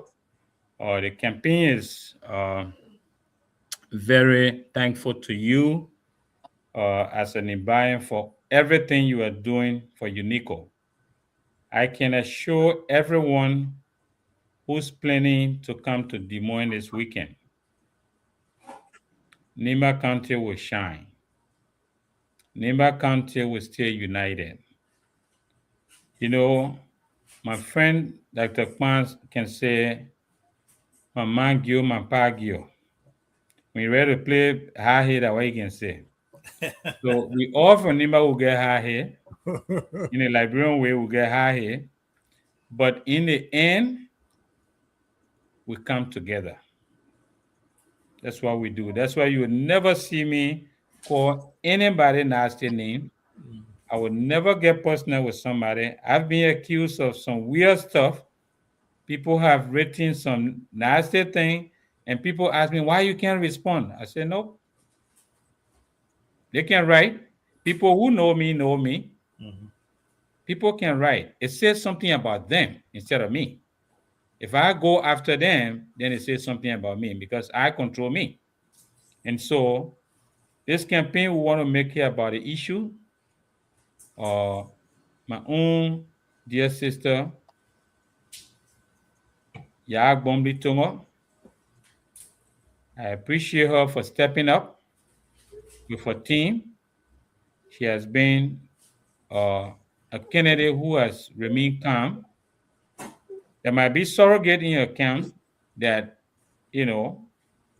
maybe saying things I don't think she approved because I know that's not her nature. But I respect her.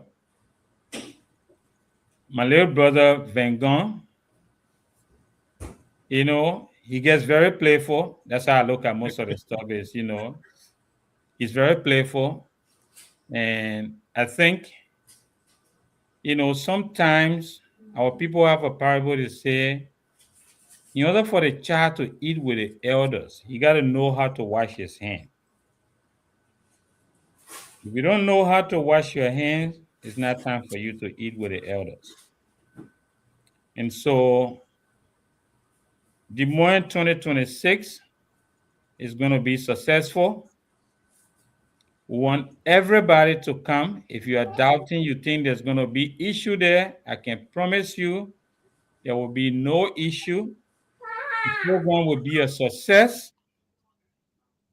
We'll all be happy.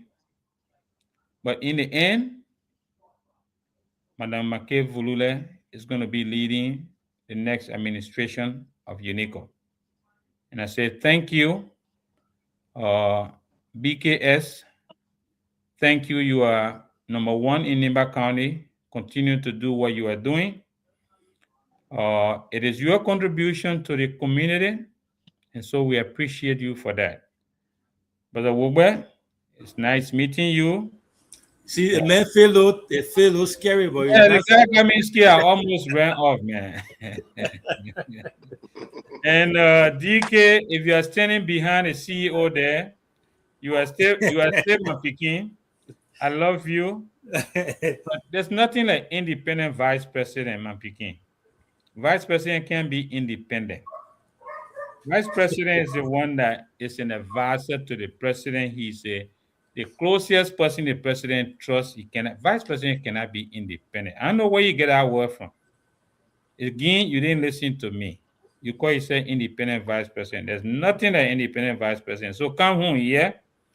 I will give you big job when Makeh Vulule win. I will give you big job. Well, whatever I'm breaking news now, whatever job you get, in fact, the man's going to win the thing. So no. But he knows that our secret too. I'm not going to put it on air. Okay. Yeah, he knows that. I promise him that. So he stay my brother. Thank you, Mr. Bia. It has been a pleasure hosting you. Again, as I promised, we'll bring you back. When you come back this time, it won't be UNICO. Before I let you go though, will you, if your team happens to win, will you still serve as the senior advisor to the new president? That's up to the president. I serve at the pleasure of the president. I don't make my own positions. Good. Thank you so much. We look forward to bring you back on again when we discuss other major issues pertaining to Nimba County. Again, see you in Iowa. You have a good one. Thank you so much. One Nimba. Ato. Yes, you. So you haven't been following about the whole. I think the past 2 weeks have been all UNICO. So yeah. I think I saw a portion of it, but I was very, very tense in Canada with one training. As part of our closing, I see something here. I don't know what this is, but it's going to be part of my closing statement. So there's this new proposed bill by Senator Darius Dillon that proposes $1 cut on every remittance that comes from the U.S., from the diaspora. So, for instance, when your relative sent you $5, you receive $4. So, what's your take on that? What's the idea behind that? They keep pushing with it. People from the diaspora are away. We don't have voting right. We can't vote. When time comes for election, they'll say internet citizen and all that. So why are you trying to get $1 on every $5 we send to our people? What's the intent of that money? What's up with your man? Yeah, okay. So thank you. I think the first thing is that CEO, in terms of the diaspora citizen having the opportunity at least to make a person feel by whom. I think if not too exact, but I think we are getting there at such certain level as a government in getting the diaspora librarian involved totally. But a matter of fact, you will know that the president appointed one William, who is a diaspora advisor in office. One William, he used to live in, I think, Philadelphia. Minnesota. Minnesota. Yeah, Minnesota. Okay, yeah, Minnesota. You're right. Is it the president or the vice president? No, he's a diaspora advisor to the president. Yeah. He's from Yeah. Minnesota. So I think by that is to get a diaspora librarian connected directly to the president's office to influence on decision through that. So I think we're getting there. But with respect to the Darius DeLong proposal made, I think it's in good faith, it's good for our country. It will also help to make our economy very strong. Because other countries like Ghana does the same. Yeah, Ghana does the same too. So it's intended to make our economy very stronger and bring some value to our money. So it's a good thing, and I hope and pray that they send it to committee room, and I hope the committee will do a very good job and do some cleaning up around it and bring it so that it can be passed into law and signed to everybody. But on the whole, I think it's a good thing. It will help to strengthen our economy. I'll look into that. I'll look into that. I haven't really seen the details, but I don't know. Yeah. I may have a different take. Maybe we'll come back next time. We will discuss that. But Chris, give us your parting comment. Thank you, CEO. So what Arthur spoke for, although they don't introduce that, but there are some groups in Liberia or in America who launched that during the ULA program last year in Ohio. They're trying to introduce that, but probably through him. But I have different view of it. They were discussing. They get involved diaspora into to get money, and they're not being respected. People show talk to them around here. The president said before, when they eat enough in America, if they push in the hour, and you talk to the people in America, but we want money from it. But the time of the discussion, we have different view and perspective for it. We are willing the country to be by whom, and we've been doing it. Although we're in leadership, we do more than the minister there. But when the time comes for it, we'll discuss it. But it was a good show tonight. Mr. Bia presenter. Minister there. Of course, I don't want any minister then I would do one there. I got more about 75 people. I got more 75 people on scratch and I'm president here. I'm minister. You want to remember this just said, man. No, it's not for them. I've been doing back in America, CEO. My records are there. Yeah. I was in Liberia, I have 5% of my scholarship. I'm not working. So we've been doing it. But we No, I didn't say you haven't been doing it. The question is why? Chris, you in America, you're making more money than minister, so don't compare to minister. He's the real actor. But it was a good show tonight, Mr. Bia presented. His team. Oh yeah. But I think you said last night, myself, that I've been doing, that of course we've been doing. Because we don't want to go Iowa, they want the Christian participating. You'll be lost to Nimba. Not just to Unique alone, because our queen has seen away 10,000 to bring. Now 10,000 can send maybe 15% to school in Nimba. So we've been doing the course behind closed door, although we are not the elder that they look up to, but they listen to us. We'll continue to do the call. We'll continue to talk behind people closed door, so they can see reason they come together to make that happy. Because every one of them, when they come together to make that queen contest, the thing that we receive from to be able to send that child who want to become a nurse in Nimba, that Nimba is afraid to be able to pay for fees. So again, we'll continue to encourage everybody. The both teams, nobody won. Nimba won. That's my message to them. Let everybody come together so we can work and make this thing happen. Again, we look forward to see each and every one of us in Iowa. I know the CEO myself going to compare notes. I will take care of GB. They don't worry, CEO. So we're gonna make things happen. We'll get an Iowa again. Thank you, everyone. Nima. Thank you. Thank you, my brother Arthur. Thank you so much for coming. I mean, at least you hanging there with me. I really appreciate it. Thanks to our followers. This is BKS TV. We always comment. Someone told me yesterday that BK has not turned to Unico TV now. Yeah, so we are doing it. We are doing it for Nima. We have guests in Liberia. We can bring anybody on the show anytime, but we decided to devote this time to Unico, and then after the election, we'll go back to. Yeah, and see you a lot of things happening today. I say a lot of things happening today. Some to appear to the asset recovery office based upon our invitation. I saw that. And then again, the criminal could see Josh Kafia summon the juror defendant, including the jury that will be appearing tomorrow. So a lot of things happening. You can call about ruling also be tomorrow by the Supreme Court. Yeah. So you see that? Yeah. So all the the speaker removed illegally. In case all continue. Yeah, the cabinet building Brennan case, the Supreme Court plays a stay order and we're gonna continue after the interpretation of the stay order. So there are a lot of things happening that require us coming back. So I could bring one of our legal minds on here, but you know, they also invited the minister, the ambassador at large also appear for saying the law because they are corrupt.